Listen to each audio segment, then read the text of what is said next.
Record ചെയ്യുന്നത് ആരാണ്? Thank you. ക്രിസ്തുശാസ്ത്രം, ഇത് ഒരു വേദപുസ്തകത്തിൽ പ്രത്യേകിച്ച് ദൈവശാസ്ത്രപരമായ ചിന്തകളിൽ ഏറ്റവും പ്രധാനപ്പെട്ട ഒരു വിഭാഗമാണ് ക്രിസ്തുശാസ്ത്രം. എന്തുകൊണ്ട് ക്രിസ്തുശാസ്ത്രം നമ്മൾ പഠിക്കുന്നു എന്ന് ചോദിക്കുമ്പോൾ, പ്രധാനമായും ക്രിസ്തുശാസ്ത്രം ഇല്ലെങ്കിൽ ക്രിസ്ത്യാനിത്വം പറഞ്ഞാട്ടെ ഇല്ല. ക്രിസ്തുശാസ്ത്രം ഇല്ലെങ്കിൽ ക്രിസ്ത്യാനിത്വം ഇല്ല. യേശു ക്രൂശിക്കപ്പെട്ടിട്ടില്ലെങ്കിൽ നമ്മുടെ വിശ്വാസം, ഞങ്ങളുടെ പ്രസംഗം വ്യർത്ഥം, നിങ്ങളുടെ വിശ്വാസം നിങ്ങൾ അൺമ്യൂട്ട് ചെയ്ത് പ്രതികരിക്കേ. ഒന്നാമത് ഭയങ്കര ചൂടാണ്, രണ്ടാമത് ഞാൻ ഫാസ്റ്റിംഗ് ആണ്, 21 days ഫാസ്റ്റിംഗ്, ഇന്ന് 12ാം ദിവസമാണ്. മൂന്നാമത് എനിക്ക് ഈ ദിവസങ്ങൾ ബൈബിൾ കോളേജ് അടവായതുകൊണ്ട് വിളിച്ചവർക്കൊക്കെ ഞാൻ പ്രോഗ്രാം കൊടുത്തു. ഈ ആഴ്ച ഒരു ദിവസം റെസ്റ്റ് ഇല്ല. ഇന്നും പകല് വള്ളിയൂന്നെന്ന് പറയുന്ന സ്ഥലത്തൊരു മീറ്റിംഗ്, അവരുടെ കൺവെൻഷൻ വെച്ചൊരു മീറ്റിംഗ് കഴിഞ്ഞ് വന്നതാണ്. നാളെ മീറ്റിംഗ് ഉണ്ട്, മറ്റന്നാൾ മീറ്റിംഗ് ഉണ്ട്. So I am be tired. അതുകൊണ്ട് ക്ലാസ് എടുക്കാതിരിക്കത്തില്ല. നിങ്ങൾ പ്രതികരിക്കണം. നിങ്ങൾ റെസ്പോണ്ട് ചെയ്യുന്നില്ലെങ്കിൽ അത് ഭയങ്കര സങ്കടമാണ്. അപ്പോൾ ക്രിസ്ത്യാനിത്വത്തിൻ്റെ നിലനിൽപ്പ് തന്നെ ക്രിസ്തുശാസ്ത്രാധിഷ്ഠിതമാണ്. അതുകൊണ്ട് വേദശാസ്ത്രം പഠിക്കുന്ന നമ്മളെ സംബന്ധിച്ചിടത്തോളം അതിൻ്റെ പ്രധാന ഭാഗമാണ് ക്രിസ്തുശാസ്ത്രം. ക്രിസ്തുശാസ്ത്രം ഇല്ലെങ്കിൽ വേദശാസ്ത്രമില്ല. ക്രിസ്തുശാസ്ത്രം ഇല്ലെങ്കിൽ ക്രിസ്ത്യാനിത്വത്തിന് നിലനിൽപ്പ് ഇല്ല.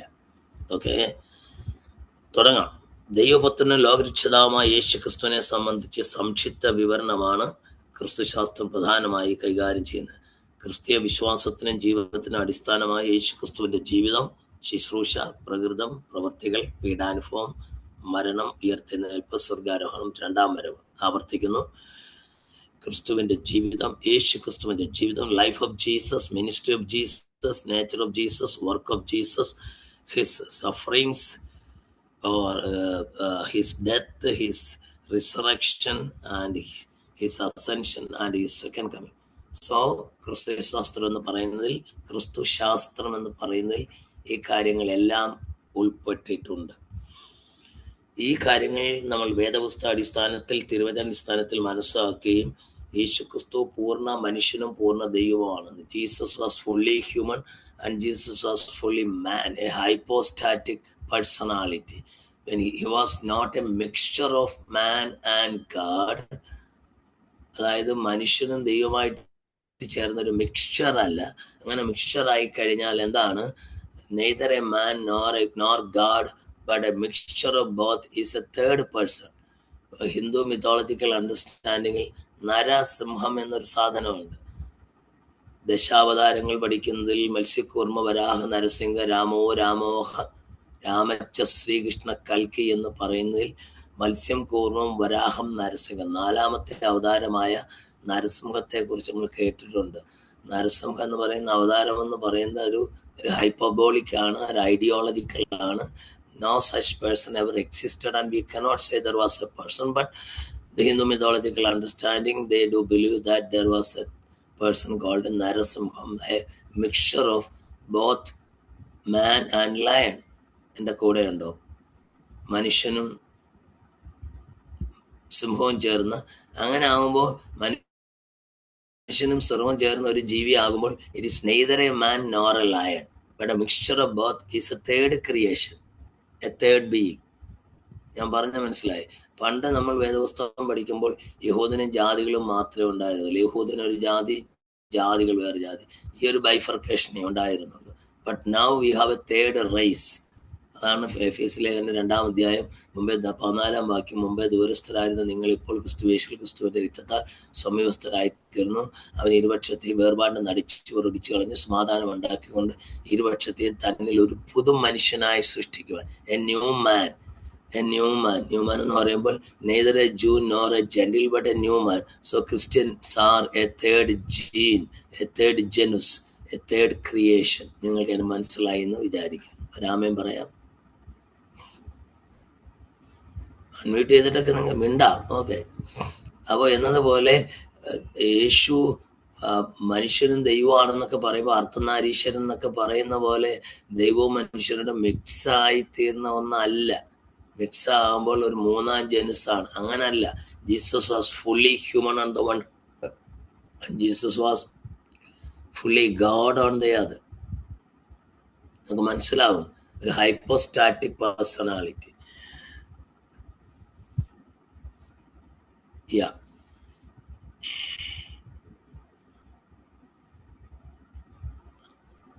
പൂർണ്ണ മനുഷ്യനും പൂർണ്ണ ദൈവവുമായി മാനവരക്ഷയ്ക്കായി ഈ ലോകത്തിൽ അവതരിച്ച ഏക രക്ഷകനായും നാം വിശ്വസിക്കുകയും ചെയ്യുന്നതാവാം. മാത്രമല്ല Jesus is considered as the only saviour, ഏക രക്ഷകനാണ്. ഇപ്പോൾ നിങ്ങൾക്കറിയാം, ഇന്ത്യയിൽ ഒരു വലിയ പ്രമാദമായ ഇഷ്യൂ ഉണ്ടായി. അലഹബാദ് ഹൈക്കോടതി ഒരു വിസ്താര സമയത്ത് മതമാറ്റവുമായി ബന്ധപ്പെട്ട ഒരു കേസിന്റെ പുറത്ത് ഒരു സ്റ്റേറ്റ്മെന്റ് നടത്തിയത് നിങ്ങൾ വായിച്ചോ? യേശു ഏക രക്ഷകൻ എന്ന് ക്രിസ്ത്യാനിത്വം പഠിപ്പിക്കുന്ന ആ ടീച്ചിങ് ഇന്ത്യയിൽ പാടില്ല, മറ്റു മതങ്ങളെയും നിങ്ങൾ അംഗീകരിക്കണം. അതുകൊണ്ട് you don't preach or claim that Jesus is the only saviour. അത് ക്രിസ്ത്യാനിത്വത്തിന്റെ കടക്കൽ കത്തിവെക്കുവാനും ഉപദേശപരമായ നമ്മുടെ പഠിപ്പിക്കലുകളെ ഖണ്ഡിക്കുവാനും ആ ക്രിസ്ത്യാനിത്വത്തിന്റെ വളർച്ചയെയും ക്രിസ്ത്യാനിത്വത്തെക്കുറിച്ച് യേശുവിനെ കുറിച്ച് പ്രസംഗിക്കുന്നത് അവസാനിപ്പിക്കാനുമുള്ളൊരു ശ്രമമാണ്. യേശു ഏക രക്ഷകനല്ല. നിങ്ങൾക്ക് പറയാം Yeshu Jesus is one among the saviours. So ഈ നിങ്ങൾ തിയോളജി ഇത്തിരി കൂടെ ഡീപ്പായി പഠിക്കുമ്പോൾ അതിനകത്ത് നമ്മൾ പഠിക്കുന്ന ഒരു കാര്യമുണ്ട്. ഈ ഇന്ത്യൻ ക്രിസ്ത്യൻ തിയോളജി പഠിക്കുമ്പോൾ എനിക്ക് തോന്നുന്ന റിമണ്ട പണിക്കറാണോ ആരാണെന്ന് ഞാൻ ഓർക്കുന്നില്ല. ഞാൻ തിയോളജിയൊക്കെ കുറേ കാലം കൊണ്ട് താത്തു വെച്ച് ന്യൂ ടെസ്റ്റമെന്റ് ഫോക്കസ് ചെയ്യുന്നൊരു കുറേയൊക്കെ ഞാൻ മറന്നുപോയി. അതിനകത്ത് അവർ വാദിക്കുന്ന ഒരു കാര്യമുണ്ട്. അതായത് നമ്മൾ വിശ്വസിക്കുന്ന christocentric universe with Christ as the measuring rod or criterion, christocentric universe with normative Christology. പക്ഷെ അവർ പറയുന്നത് അതിന് തിയോളജിക്കലി ഒരു ആർഗ്യുമെന്റ് വന്നത് theocentric universe with non normative Christology. അതായത് ഒരു തിയോസെൻട്രിക് ദൈവകേന്ദ്രീകൃതമായ ലോകം, നോൺ നോർമേറ്റീവ് ക്രിസ്റ്റോളജി മതി. കോടതി വിധിയുടെ ആഴം അതാണ്. You have a theocentric universe with non normative Christology means you have to equal Jesus with Rama, Krishna or any avatar of any religion. So Jesus is made one among the saviors rather than being the only savior. ഇതാണ് പ്രശ്നം. ഇതാണ് എല്ലാവരുടെയും പ്രശ്നം. പിശാചിന്റെ ഏറ്റവും വലിയൊരു തന്ത്രമാണിത്. യേശു ഏക രക്ഷകൻ എന്നുള്ള ആശയത്തെ കൗണ്ടർ ചെയ്യുവാൻ അവർ ലീഗലി, മറ്റ് തരത്തിൽ റിലീജിയസ്ലി, പൊളിറ്റിക്കലി ഒക്കെ പുതിയ തിയറീസ് കൊണ്ടുവരികയാണ്.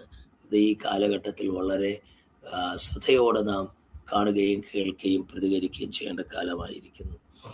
ഈ വിശ്വാസ പ്രമാണത്തെയും പഠിപ്പിക്കലിനെ ആധികാരികമായി ഗ്രഹിപ്പിക്കുന്നതിന് നമുക്ക് ആധ്യാത്മിക ജീവിതവും പ്രവർത്തനങ്ങളും തിരുവചനാടിസ്ഥാനത്തിൽ അധിഷ്ഠിതമായ ധാർമ്മിക മൂല്യങ്ങളിൽ, ഉപദേശങ്ങളിൽ, സ്നേഹത്തിലും അടിസ്ഥാനപ്പെട്ട് ജീവിക്കാനും പ്രവർത്തിക്കുവാനും നമ്മെ ഉത്സുകരാക്കുന്ന യേശു ക്രിസ്തുവിനെ കുറിച്ചുള്ള പഠനം നമ്മുടെ ആത്മീയ ജീവിതത്തിന്റെ അലകും പിടിയും മാറ്റി എടുക്കുന്നതാണ്.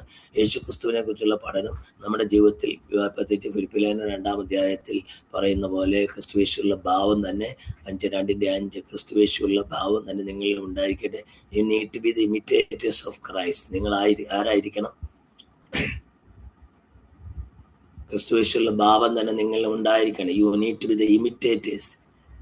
ക്രിസ്തുവിനെ അനുകരിക്കുന്നവരാകണം. മിമിറ്റായി എന്ന ഗ്രീക്ക് പദം മറ്റാണ് മിമിറ്റായി എന്ന ഗ്രീക്ക് പദം അതിന് ഉപയോഗിക്കുന്ന വേറെ പ്ലേസിൽ. ഇവിടെ ക്രിസ്തുവേശുള്ള ഭാവം എന്നുള്ളതിന് ഫ്രോണയോ എന്നുള്ള പദമാണ് ഗ്രീക്കിൽ ഉപയോഗിക്കുന്നത്. മിമിറ്റായി എന്നുള്ള പദത്തിൽ നിന്നാണ് മിമിക് എന്ന പദം, മിമിക്രി എന്ന പദം ഉണ്ടായിട്ടുള്ളത്. അനുകാരികളാകുക, ക്രിസ്തുവിനെ അനുകരിക്കുക. ഒരർത്ഥത്തെ അനുഗമിക്കുക എന്ന് പറയുക മാത്രമല്ല, അനുകരിക്കുകയും കൂടെ ചെയ്യണം. നമ്മളൊക്കെ അനുഗാമികളായതുകൊണ്ട് ക്രിസ്ത്യാനികൾ എന്ന് പറയുന്നു. പക്ഷെ അനുഗാമികൾ മാത്രമല്ല, എൻ്റെ കൂടെയുണ്ടോ അനുകാരികൾ.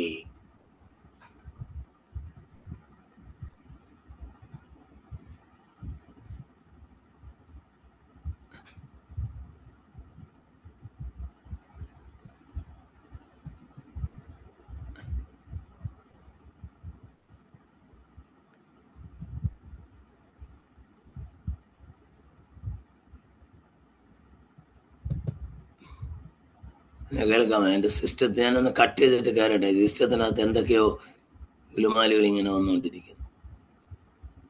ഒന്ന് കട്ട് ചെയ്തിട്ട് കയറട്ടെ. കേൾക്കാമോ എന്നെ?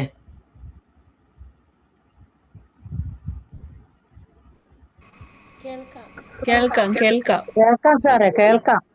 എൻ്റെ ഈ സിസ്റ്റത്തിനകത്ത് ഏതോ ഒന്ന് രണ്ടൊക്കെ ഇങ്ങനെ വന്നിട്ട് നിങ്ങളുടെ ഫേസ് എനിക്ക് കാണാൻ വയ്യ. Okay, now it's okay. ഞാൻ ചെയ്തതാണോ ആര് ചെയ്താന്ന് എനിക്കറിയത്തില്ല. Okay, thank you.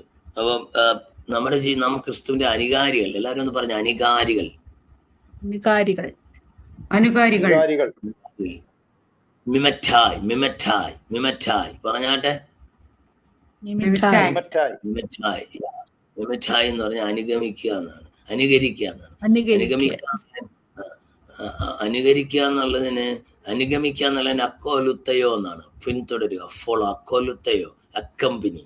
അപ്പൊ അനുഗമിക്കുന്നത് കൊള്ളാം, പലരും പക്ഷെ അനുകരിക്കുന്നില്ല. അനുകരിക്കുക പോസിറ്റീവ് സെൻസിലാണ്. നമ്മൾ മിമിക്രി എന്നൊക്കെ പറയുമ്പോൾ ഒരാളിനെ പോലെ തന്നെ അഭിനയിക്കുന്ന ആ ഇംഗ്ലീഷ് പദത്തിലേക്ക് വന്നപ്പോൾ അതൊരു നെഗറ്റീവ് മീനിങ് ആയി. അങ്ങനെ ഒരു പ്രത്യേകത ഉണ്ട്. ഗ്രീക്കിലെ പല പദങ്ങളും ഇംഗ്ലീഷ് വരുമ്പോൾ നെഗറ്റീവ് ആകുന്നുള്ളൂ. ഉദാഹരണം ഇപ്പൊ എൽപിസ് എന്നൊരു പദമുണ്ട്.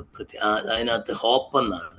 എൽപിസ് എന്ന് പറയുന്ന പദം അത് പോസിറ്റീവ് ആണ് ഗ്രീക്കിൽ. പക്ഷെ നമ്മൾ ഇംഗ്ലീഷിലേക്ക് വരുമ്പോൾ ഹോപ്പ്ഫുള്ളി എന്ന് പറഞ്ഞാൽ ഇൻഷാ അള്ളാ എന്ന് പറയുന്ന പോലെ ഇരിക്കും. എന്ന് പറഞ്ഞാൽ ഇൻഷാ അള്ളാ എന്ന് അറബി നാട്ടിലൊരു അറബിയെ നിങ്ങളോട് എന്തെങ്കിലും ഒരു കാര്യം പറഞ്ഞിട്ട് ശരി ഞാൻ നോക്കട്ടെ ഇൻഷാ അള്ളാ എന്ന് പറഞ്ഞാൽ അതിൻ്റെ അർത്ഥം അവൻ്റെ ആയുസ് കൈനീട്ടി അത് ഉറത്തുമില്ല, അതൊട്ട് നടക്കാനും പോകില്ല. കാരണം അവനായിട്ട് ചെയ്യത്തില്ല, അള്ളാഹ് വല്ല എന്നെ വെള്ളം ചെയ്യുന്നത് ചെയ്യട്ടെ എന്നുള്ള അർത്ഥത്തില്ല. ഇൻഷാ അള്ളാ എന്ന് പറഞ്ഞാൽ അത് ഒരിക്കലും നടക്കാൻ പോകുന്നില്ല.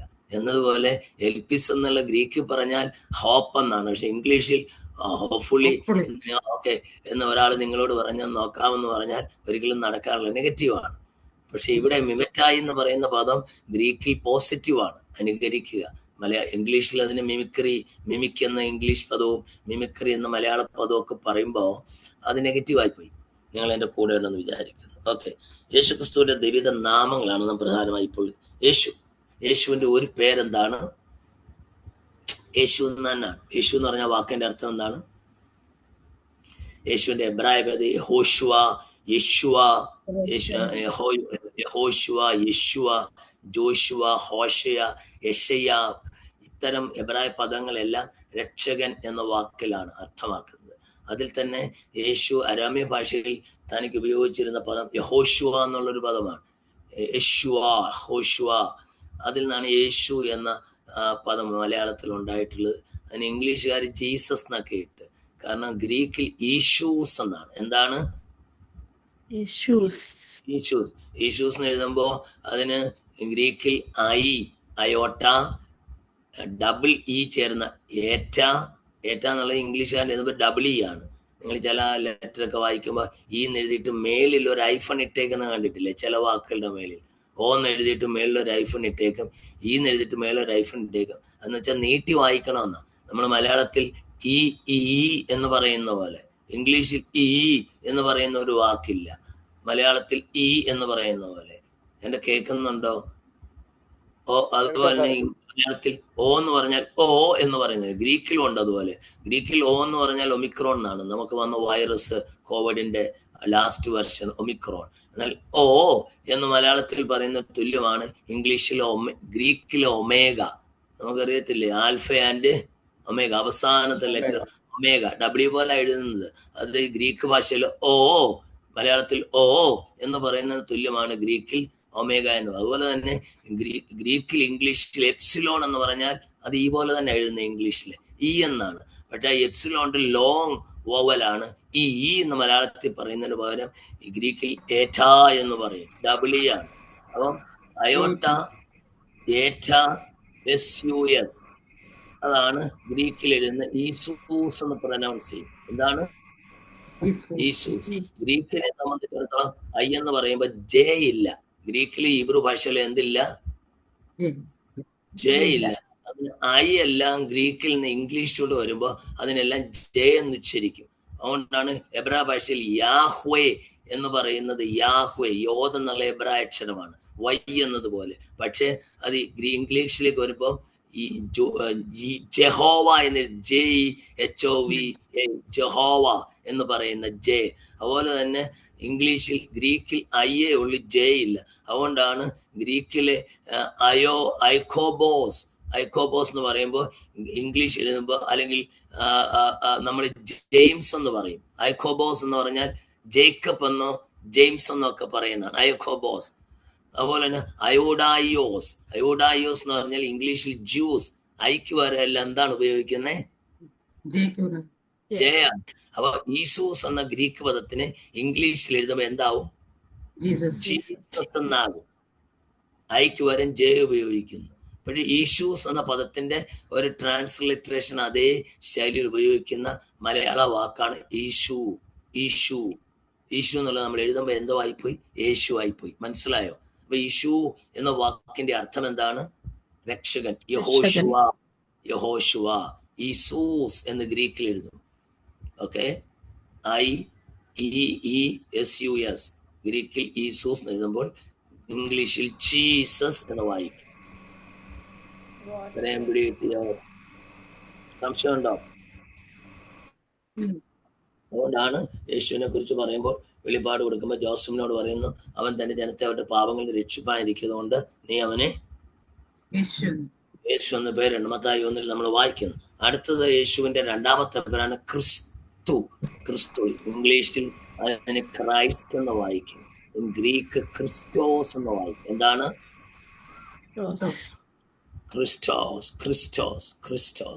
ക്രിസ്റ്റോസ് എന്നുള്ളതിന്റെ അതിന്റെ കറസ്പോണ്ടിങ് ഹീബ്രു പദം, the corresponding Hebrew word is Mashiach. മസഹ് എന്ന് പറഞ്ഞാൽ പൂശുക, തളിക്കുക എന്നാണ്. മഷിഹ അല്ലെ അഭിഷേകിക്കുക എന്ന്. സ്മിയറിങ്, തളിക്കുക. അതിൽ നിന്നാണ് മഷിഹ എന്ന പദമുള്ളത്. അഭിഷിക്തൻ. നിങ്ങൾക്ക് പിടികിട്ടിയോ? അതിന് തുല്യമായ ഗ്രീക്ക് പദമാണ് ക്രിസ്റ്റോസ് എന്ന് പറഞ്ഞാൽ ക്രൈസ്റ്റ്, ക്രിസ്തു എന്നാണ്. ആമേൻ.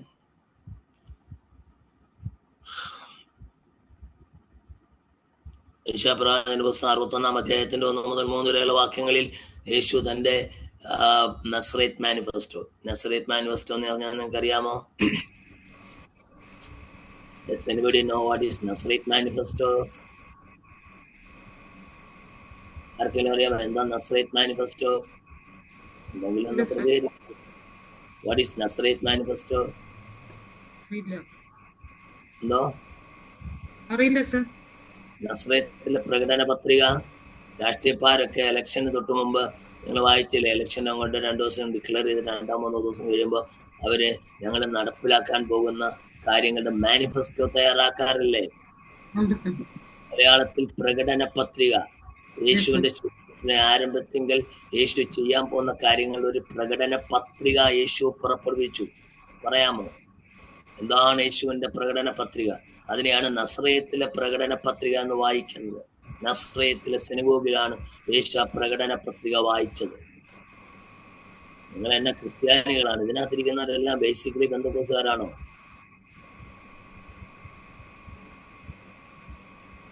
Are you all Christians by birth or by faith? You are Christians. Then tell me, what is Nazareth Manifesto? What was Jesus? What was Jesus proclaiming in Nazareth, in the synagogue of Nazareth? Luke 4:18. അറിയത്തില്ലെങ്കിൽ ഞാൻ പറയാം, ഒരു കാര്യം പഠിക്കാൻ കാശ് ദശന്മാർക്ക് കാഴ്ചയും കർത്താവിന്റെ പ്രസാദ വർഷം പ്രസംഗിക്കാൻ കർത്താവിന്റെ അഭിഷേകം ചെയ്തിരിക്കുക, അവന്റെ ആത്മാവിന്റെ മേലുണ്ട്. അതാണ് അഭിഷേകം ചെയ്തിരിക്കുക, കർത്താവിന്റെ പ്രസാദ വർഷം. യേശുവിന്റെ നസ്രേത്ത് മാനിഫെസ്റ്റോ മറന്നോ? അങ്ങനെ കുറെ ടെർമിനോളജീസ് ഉണ്ട്. നസ്രേത്ത് മാനിഫെസ്റ്റോ ലൂക്കോസ് 4:18. അവൻ ചെന്ന് സിനഗോഗിൽ നിന്ന് യശയ്യാപ്രവാചകന്റെ പുസ്തകം വായിക്കാൻ തുടങ്ങി. 61-ാം അധ്യായം. അന്ന് അധ്യായം ഒന്നുമില്ല, പുസ്തകം തുറന്ന് അധ്യായം വാക്യമൊന്നും തിരിച്ചിട്ടില്ല. 11-ാം നൂറ്റാണ്ടിലെ കാർഡിനൽ ഹ്യൂഗോ എന്ന് പറയുന്ന ആളാണ് അധ്യായമൊക്കെ തിരിച്ചത്. അതുകൊണ്ട് നമുക്കത് മനസ്സിലാക്കുന്നത്. പക്ഷെ യേശു ആ പുസ്തകത്തിന്റെ ഭാഗം തുറന്ന് 61-1 തന്നെ വായിച്ചു. ബദ്ധന്മാർക്ക് വിടുതൽ, കുരുടന്മാർക്ക് കാഴ്ച, പിടിതരെ സ്വന്തരായി വിട്ടയക്കുക, തകർന്ന ഹൃദയങ്ങളെ മുറിവ് കെട്ടുക, ഇതിനായി കർത്താവിന്റെ അഭിഷേകം ചെയ്തിരിക്കാൻ അവന്റെ ആത്മാവന്റെ മേലുണ്ട്. വാ, അതാണ് നസ്രേത്ത് മാനിഫെസ്റ്റോ. പിടികിട്ടിയോ?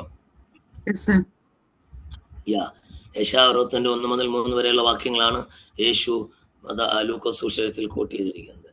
അപ്പോൾ പിന്നത്തിൽ ക്രിസ്തു എന്നത് അവിടുത്തെ പിന്നീട് കാലം കുറെ കഴിഞ്ഞപ്പോൾ ക്രിസ്തു എന്ന പേര് യേശു ക്രിസ്തുവിന്റെ പേരിന്റെ ഭാഗമായി. കാരണം യേശു എന്ന പേരിന്റെ കൂടെ ക്രിസ്തു എന്ന പേരുടെ ചേർത്ത് യേശു ക്രിസ്തു എന്നായി. അത് ക്രിസ്തു എന്ന് പറയുന്ന ഒരു കോമൺ നെയിമാണ്. ആരൊക്കെ? അപ്പൊ നമ്മളൊക്കെ സത്യത്തിൽ കുത്തി ക്രിസ്തുക്കളാണ്, മിനി ക്രിസ്റ്റോസാണ്. നമ്മളൊക്കെ ആരാണ്? മിനി ക്രിസ്റ്റോസ് ആണ്. നിങ്ങൾ ആരും തെറ്റിദ്ധരിക്കുക, നമ്മളൊക്കെ കൊച്ചു കൊച്ചു അഭിഷിക്തരാണ്. മനസ്സിലായി? മിനി ക്രിസ്റ്റോസ് ആണ്. മിനി ക്രിസ്റ്റോസ്. ഓക്കെ. അപ്പം യേശു ക്രിസ്തുവിന്റെ കൂട്ടുള്ള ചെറിയ ചെറിയ അഭിഷിക്തരാണ് നമ്മൾ. യേശു ഒരു അഭിഷിക്തനായിരുന്നു. പിതാവായ ദൈവത്തിൽ അഭിഷേകം ചെയ്യപ്പെട്ടവൻ, അഭിഷിക്തനാക്കപ്പെട്ടവൻ ക്രിസ്റ്റോസ്. പക്ഷേ കാലം കുറെ കഴിഞ്ഞപ്പോൾ പിന്നെ യേശു ക്രിസ്തു എന്നുള്ള ഒരു പ്രോപ്പർ നെയിമായി. ഈ ക്രിസ്റ്റോസ് ഒരു കോമൺ നെയിം ആയത് യേശുവിന്റെ പേരിന്റെ കൂടെ വന്ന് യേശു ക്രിസ്തു എന്ന് പറയുന്നത് യേശു ക്രിസ്തുവിന് മാത്രം അവകാശപ്പെട്ട ഒറ്റ പേരായി തീർന്നു. ഓക്കെ, ഇത്രയൊക്കെ മനസ്സിലായി. ഇവൻ യഹോവയുടെ അഭിഷിക്തൻ എന്നൊക്കെ പഴയ നിയമത്തിൽ പലരെയും വിളിച്ചിട്ടുണ്ട്. ക്രിസ്തു മശിഹ ആയിരുന്നു. അത് മശിഹ എന്നുള്ളത് എബ്രായ പദം ഞാൻ പറഞ്ഞല്ലോ. അഭിഷിക്തനാണെന്ന് തിരുവനന്തപുരത്തിൽ ആധികാരികമായി നാം മനസ്സിലാക്കും. അടുത്ത മറ്റൊരു പേര് യേശുവിനെ വിളിക്കുന്നത് സൺ ഓഫ് ഗോഡ് എന്നാണ്. എന്താണ് സൺ ഓഫ് ഗോഡ്? മൂന്നാമത്തെ പേര് എന്താണ്? Son of God. യേശുവിനെ ദൈവത്തിന് നാമകരണം ചെയ്തിരിക്കുന്നത് എന്തുകൊണ്ടെന്നാൽ അവിടുന്ന് ദൈവമാണ്, ദൈവപുത്രൻ. ആ ഒരു പ്രയോഗം ഒരു അസാധാരണ പ്രയോഗമാണ്. സൺ ഓഫ് ഗോഡ് എന്ന് പറയുമ്പോൾ ഹൂയോസ് to തിയു upsilon with a rough breathing, iota, omicron, sigma, huios, 2, TOU, tau, omicron, upsilon, 2, TU, theta, epsilon, omicron, upsilon. എന്ന് പറഞ്ഞാൽ ഹുയോസ് എന്ന് പറഞ്ഞാൽ സൺ എന്നാണ്. ഹുയോസ് ടു തിയു എന്നുള്ള പ്രയോഗം സൺ ഓഫ് ഗാഡ് എന്നാണ്. യേശുവിനെ സൺ ഓഫ് ഗോഡ് എന്ന് വിളിക്കുമ്പോൾ അരാമ്യ ഭാഷയിൽ ഹുയോസ് ടു തിയു എന്നുള്ള വാക്ക് ഉപയോഗിക്കുമ്പോൾ സൺ ഓഫ് ഗോഡ് എന്ന് പറയിക്കുമ്പോൾ അതിൻ്റെ ഒരു പ്രത്യേകത the object itself or the subject itself become the object ആണ്. Subject itself becomes object. ഹുയോസ് ടു തിയു എന്ന് പറഞ്ഞാൽ സൺ ഓഫ് ഗോഡ്. സൺ എന്ന് പറയുന്ന സബ്ജക്റ്റ് ആണ്. ഓഫ് ഗോഡ് എന്ന് പറയുന്നത് ജെനിറ്റീവ് ഓബ്ജക്റ്റ് ആണ്. ജെനിറ്റീവിൽ ഗ്രീക്കിലെ ഗ്രാമാറ്റിക് സ്ട്രക്ചറിലുള്ളതാ, നിങ്ങൾ അതോർത്ത് പേടിക്കുന്നുണ്ട്.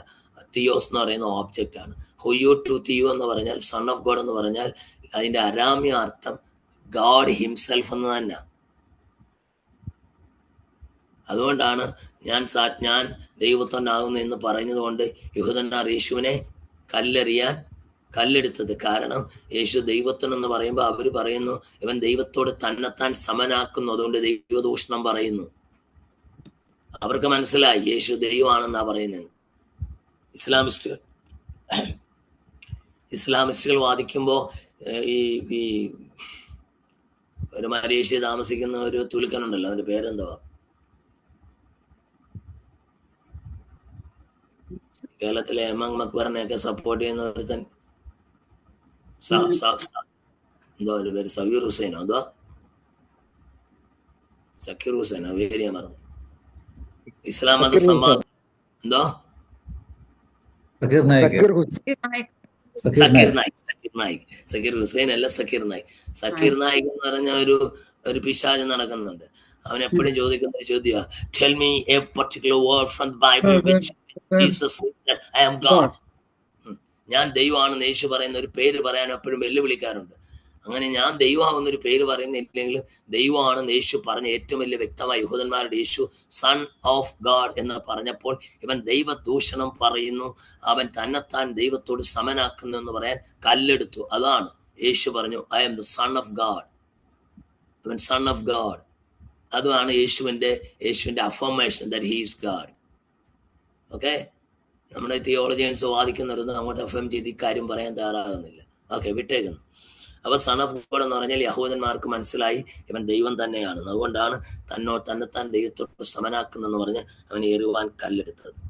ഓക്കെ, യോഹന്നാൻ 1:18 യോഹന്നാൻ പറയുന്നൊരു കാര്യമുണ്ട്, ദൈവത്തെ ആരും ഒരു നാളും കണ്ടിട്ടില്ല, അവന്റെ മടിയിലിരുന്ന ഏകജാതനായ പുത്രൻ അവനെ വെളിപ്പെടുത്തിയിരിക്കുന്നു.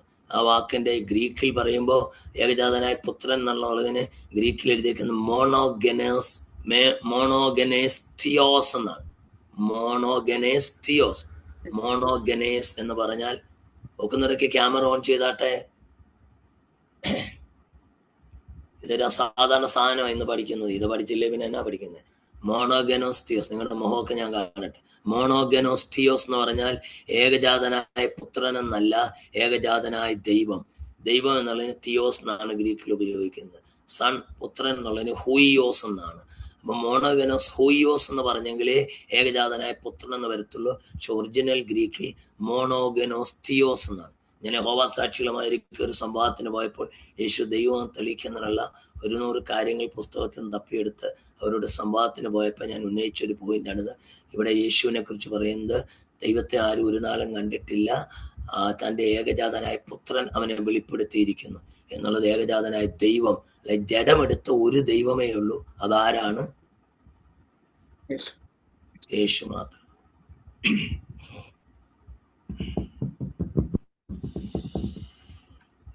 യോഹന്നാൻ 1:1 പറയുന്നു, ആദിയിൽ വചനം ഉണ്ടായിരുന്നു, വചനം ദൈവത്തോടു കൂടെ ആയിരുന്നു, വചനം ദൈവമായിരുന്നു. വചനം ദൈവമായിരുന്നു. അതൊരു ഭയങ്കര അസാധാരണ പ്രയോഗമാണ്. Word was God. അതൊരു രസകരമായ പ്രയോഗമാണ്, നിങ്ങൾക്ക് പറഞ്ഞാൽ മനസ്സിലാവത്തില്ല. വചനം ദൈവമായിരുന്നു എന്നുള്ളതിന് ഗ്രീക്കിൽ ഉപയോഗിക്കുന്നത് ഹോലോഗോസ്.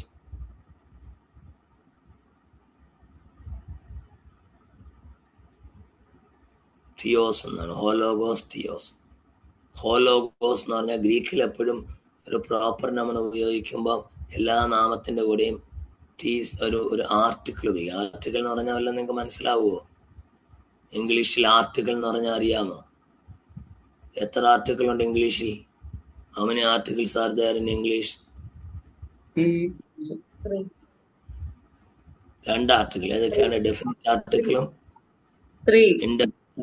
ആർട്ടിക്കിൾ എത്രയെന്ന് ചോദിച്ചാൽ 2 പറയാവൂ. Definite article, indefinite article. ഈ ഡെഫിനിറ്റ് ആർട്ടിക്കിൾ ഒന്നേ ഉള്ളൂ. ഏതാണ്? ദി. ഇൻഡെഫിനിറ്റ് ആർട്ടിക്കിൾ എയും ആനും. തമ്മിലുള്ള വ്യത്യാസം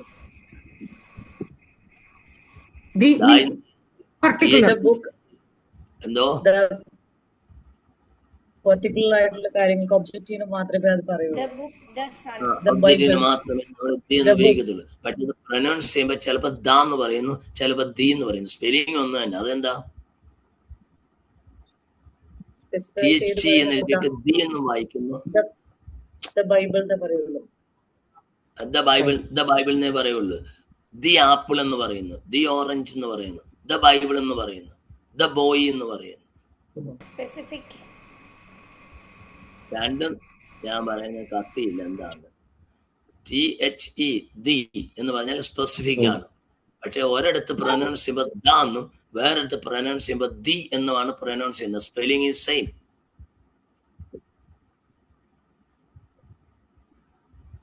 കഥയില്ല. ആരെങ്കിലും English speaking born and brought up in Gulf CBSE syllabus പഠിച്ചു വന്നവർ?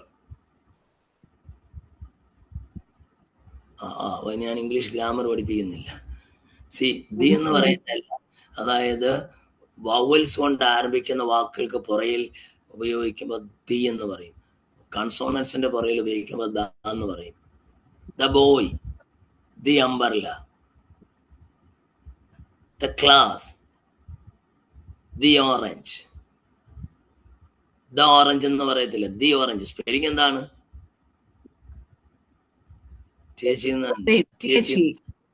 പക്ഷെ ഉപയോഗിക്കുമ്പോ ദ എന്നും ദി എന്നും ഉപയോഗിക്കും. വല്ലം പിടികിട്ടിയ എന്ന് വെച്ചാൽ ഇത്രയേ ഉള്ളൂ. വവൽസിൽ ആരംഭിക്കുന്ന എല്ലാ വാക്കിന്റെ മുന്നിൽ ദി എന്നാണ് ഉപയോഗിക്കുന്നത്, ഉച്ചരിക്കുന്നത്. കൺസോണൻസിൽ ആരംഭിക്കുന്ന വാക്കുകൾക്കെല്ലാം ദ എന്ന് ഉച്ചരിക്കും. വല്ലതും മനസ്സിലായതോ? വിട്ടേക്കും, ഇംഗ്ലീഷിലേ പോകുന്നില്ല. അപ്പൊ ഇംഗ്ലീഷിൽ ദി എന്ന് പറയുന്ന അല്ലെങ്കിൽ ദ എന്ന് പറയുന്ന ഡെഫിനിറ്റ് ആർട്ടിക്കിൾ ഉണ്ട്. ഗ്രീക്കിൽ എല്ലാ നാമരൂപങ്ങൾക്ക് പിന്നിലും ഡെഫിനിറ്റ് ആർട്ടിക്കിൾ ഉപയോഗിക്കും. ഡെഫിനിറ്റ് ആർട്ടിക്കിൾ മാസ്കുലിനാണ് നൗണെങ്കിൽ ഹോ എന്ന് ഉപയോഗിക്കും. ഫെമിനിൻ ആണ് നൗണെങ്കിൽ ഹേ എന്ന് ഉപയോഗിക്കും. ന്യൂട്രൽ ആണ് നൗണെങ്കിൽ ടോ എന്ന് ഉപയോഗിക്കും. നിങ്ങൾ വല്ലതും കേൾക്കുന്ന? ഇംഗ്ലീഷിൽ ഗ്രീക്ക് വരെ 3 വാക്കുകളുണ്ട്. 3 വാക്കുകൾ, 3 ജെൻഡർ. ഗ്രീക്കിൽ 3 ജെൻഡറിനും 3 ഡെഫിനിറ്റ് ആർട്ടിക്കിൾ ആണ്. മാസ്കുലിൻ ആണെങ്കിൽ ഹോ എന്ന് വെച്ചാൽ ഒമിക്രോൺ എഴുതിയിട്ട് മേളിൽ ഒരു റഫ് ബ്രീത്തിങ് ഇടും. നമ്മുടെ സിംഗിൾ ഇന്നർ കോമയുടെ ഇടതുവശത്തുള്ള സിംഗിൾ ഇന്നർ കോമ ഇടും. സിംഗിൾ ഇന്നർ കോമ ഇടുമ്പോൾ ഇടതുവശത്തിരുന്ന സിംഗിൾ ഇന്നർ കോമ ഉണ്ടല്ലോ, അതുപോലെ ഒരു മാർക്കിംഗ് ബ്രീത്തിങ് എന്നാണ് പറയുന്നത്. ഈ ഓയുടെ മണ്ടിക്ക് ഇടും. അപ്പൊ അതിന് ഹോ എന്ന് വായിക്കും. ഹോ എന്ന് പറഞ്ഞാൽ ഡെഫിനിറ്റ് ആർട്ടിക്കിൾ മാസ്കുലിനാണ്. അത് ഫെമിനിൻ ആകുമ്പോൾ ഹേ എന്ന് വായിക്കും. അതിന് ഈ ഏറ്റാ എഴുതിയിട്ട് റബ്രീത്തി ഹേ എന്ന് പറയുന്നത് feminine article masculine nominative singular ആണ്. എന്നാൽ ന്യൂട്രൽ ഉപയോഗിക്കുമ്പോൾ ടോ എന്ന് ഉപയോഗിക്കും. ടോ നിങ്ങൾക്ക് വല്ല മനസ്സിലാവും? ടോ ഡെൻഡ്രോൺ ദ ബുക്ക്, ടോ ഡെൻഡ്രോൺ ദ ട്രീ, ടോ ബിബ്ലിയോൺ ദ ബുക്ക്. അങ്ങനെ 3 ഡെഫിനിറ്റ് ആർട്ടിക്കിൾ ഉണ്ട് ഗ്രീക്കിൽ. ഏതൊക്കെയാണ്? ഹോ, ഹേ ആൻഡ് ടോ. ഇനി ഇൻഡെഫിനിറ്റ് ആർട്ടിക്കിൾ ഗ്രീക്കിൽ ഇല്ല. അപ്പൊ ഏതെങ്കിലും ഒരു നാമത്തിന്റെ പുറകിൽ ഡെഫിനിറ്റ് ആർട്ടിക്കിൾ ഇല്ലെങ്കിൽ അത് ഇൻഡെഫിനിറ്റ് ആയിട്ട് വായിക്കണം. അപ്പൊ വെറും തിയോസ് എന്ന് എഴുതിയാൽ എന്താണ് അതിന്റെ അർത്ഥം? തിയോസ് എന്ന് പറഞ്ഞാൽ എന്താ? ദൈവം. വെറുതെ തിയോസ് എന്ന് എഴുതിയാൽ ഒരു ദൈവം എന്നാ. ഹോ തിയോസ് എന്ന് എഴുതിയാൽ ദ ഗാഡ്. നമ്മൾ ഇംഗ്ലീഷിൽ ദ ഗോഡ് എന്നൊന്നും പറയത്തില്ല, ഗോഡ് എന്നേ പറയത്തുള്ളൂ. പക്ഷെ ഗ്രീക്കിൽ ദൈവത്തിനും യേശുവിനും എല്ലാം എന്തുണ്ട്? ദി അഥവാ ആർട്ടിക്കിൾ ഉണ്ട്. ആർട്ടിക്കിൾ ഇല്ലാതെ ഉപയോഗിച്ചാൽ അതിന്റെ അർത്ഥം ഏ ഗോഡ് എന്നാണ്. അതുകൊണ്ടാണ് ഇവിടെ പ്രശ്നം. ഹോ ലോഗോസ് തിയോസ്, ഹോ ലോഗോസ് എൻ തിയോസ്. ഓക്കെ, ഹോ ലോഗോസ് എൻ തിയോസ്. ദ വേർഡ് ഏൻ എന്ന് പറഞ്ഞാൽ ഗ്രീക്കിൽ വാസ് എന്നാണ്. The word was God. അപ്പൊ തിയോസിന് അവിടെ എന്തില്ല? ലോഗോസിന് ആർട്ടിക്കിൾ ഉണ്ട്, തിയോസിന് എന്തില്ല? ആർട്ടിക്കിൾ ഇല്ല. അപ്പൊ തിയോസിന് ആർട്ടിക്കിൾ ഇല്ലെങ്കിൽ വചനം ദൈവമായിരുന്നു എന്നുള്ളത് എങ്ങനെ വായിക്കും? The word was a god. മനസ്സിലായോ? The word was the God എന്ന് എഴുതിയെങ്കിലേ ശരിയാകത്തുള്ളൂ. പക്ഷേ ഗ്രീക്കിൽ എഴുതിയിരിക്കുന്ന 1-ാം അധ്യായത്തിന്റെ 1-ാം വാക്യത്തിൽ ദ വേർഡ് വാസ് ഗോഡ് എന്നുള്ളതിന് the word was A God എന്നാണ് എഴുതിയേക്കുന്നത്. അതുകൊണ്ട് യഹോവ സാക്ഷികൾ പറഞ്ഞു, വചനം എന്ന് പറയുന്ന ഒരു ദൈവമാണ്, ഒരു ലെസർ ഡീറ്റിയാണ്, ഒറിജിനൽ ഗോഡ് അല്ല. കാരണം ഗോഡിന്റെ പിന്നിൽ എന്തില്ല? ആർട്ടിക്കിൾ ഇല്ല. നിങ്ങൾക്ക് കത്തിയാവല്ലോ. ഇതിൽ കൂടുതൽ ലളിതമായിട്ട് പറഞ്ഞുതരാൻ എനിക്ക് അറിയത്തില്ല. ഞാൻ ആവർത്തിച്ചൊരിക്കലൂടെ പറയുന്നത്, ഡെഫിനിറ്റ് ആർട്ടിക്കിൾ ഗ്രീക്കിൽ എല്ലാ നാമരൂപങ്ങൾക്കും ഉപയോഗിക്കും, ഏത് പേരെഴുതിയാലും. എന്റെ പേര് രാജു തോമസ്. രാജു തോമസ് പറഞ്ഞാൽ നമ്മൾ ആർട്ടിക്കിൾ ഉപയോഗിക്കത്തില്ല. പക്ഷേ ഗ്രീക്കിൽ എഴുതുമ്പോൾ ഹോ രാജു തോമസ് എന്ന് എഴുതണം, ഹോ പെട്രോസ് എന്ന് എഴുതണം, ഹോ പൗലോസ് എന്ന് എഴുതണം, ഹോ തിമത്തിയോസ് എന്ന് എഴുതണം. അങ്ങനെ എഴുതിയില്ലെങ്കിൽ, ഹോ ഇല്ലെങ്കിൽ, ഹോ ആർട്ടിക്കിളാണ്, ഹോ ഇല്ലെങ്കിൽ ഹോ പൗലോസ് എന്ന് പറയുന്നു. അതിൽ ഹോ പൗലോസ് എന്ന് എഴുതാം. വെറും പൗലോസ് എന്ന് പറഞ്ഞാൽ ഒരു പൗലോസ് എന്ന അർത്ഥം. നിങ്ങൾക്ക് കത്തിയില്ല ഇതുവരെ.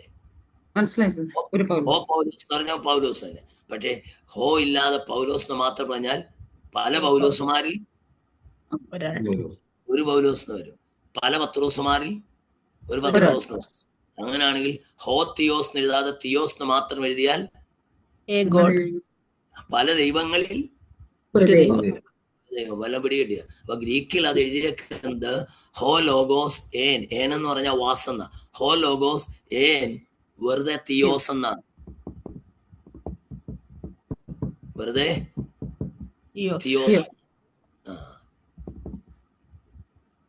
അപ്പൊ അങ്ങനെ വരുമ്പോ യഹോവ സാക്ഷികൾ പറഞ്ഞു, ആ വചനം ഒരു ദൈവമാകുന്നു. അതുകൊണ്ട് അബ്സല്യൂട്ട് ഗോഡ് അല്ല. നിങ്ങൾ പ്രതികരിക്കുന്നത് നിങ്ങൾക്ക് മനസ്സിലാവുന്നില്ലെങ്കിൽ പിന്നെ ഞാനത് പറഞ്ഞിട്ട് കാര്യമില്ല. ഞാനൊരു ശ്രമം നടത്തുക. ആ വചനം ഒരു ദൈവം ആയിരുന്നു, അല്ലാതെ വചനം ദൈവമായിരുന്നു എന്നുള്ളത് ആ വചനം ഒരു ദൈവമായിരുന്നു എന്ന സത്യത്തിലെ ട്രാൻസ്ലേഷൻ. അപ്പം അതുകൊണ്ട് നിങ്ങൾക്ക് പല ദൈവം, വചനം എന്ന് പറയുന്നത് പല ദൈവങ്ങളിൽ ഒരു ദൈവം.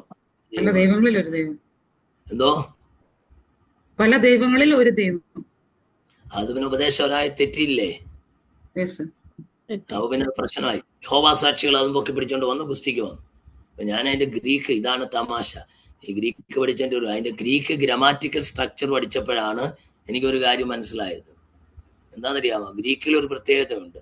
നിങ്ങൾക്കൊരു സെന്റൻസ് ഒരു സബ്ജക്റ്റിൽ ആരംഭിക്കാം, ഓബ്ജക്റ്റിൽ അയക്കാം, ആർട്ടിക്കിളിൽ ആരംഭിക്കാം, എന്താ വേണമെങ്കിലും. കാരണം ഓരോ വേർഡിന്റെ അവസാനത്തെ ഉച്ചാരണം അനുസരിച്ചാണ് സബ്ജക്റ്റ് ഏതാ ഓബ്ജക്റ്റ് ഏതാണെന്ന് പറയുന്നത്. രാമൻ പശുവിനെ അടിച്ചു, പശുവിനെ എന്നില്ലയോ? രാമൻ പശു അടിച്ചു. നിങ്ങൾ എങ്ങനെ എഴുതും? ഗ്രീക്കിൽ എഴുതുമ്പോൾ രാമൻ പശു അടിച്ചു, അല്ലെ പശു രാമൻ അടിച്ചു എന്നൊക്കെ എഴുതിയാൽ പ്രശ്നമായി. അപ്പൊ ആരെ അടിച്ചു എന്ന് അറിയത്തില്ല. അപ്പൊ രാമൻ പശുവിനെ അടിച്ചു എന്ന് പറയുമ്പോഴാണ് രാമൻ ആരായി? കർത്താവായി. പശു ആരായി? കർമ്മമായി.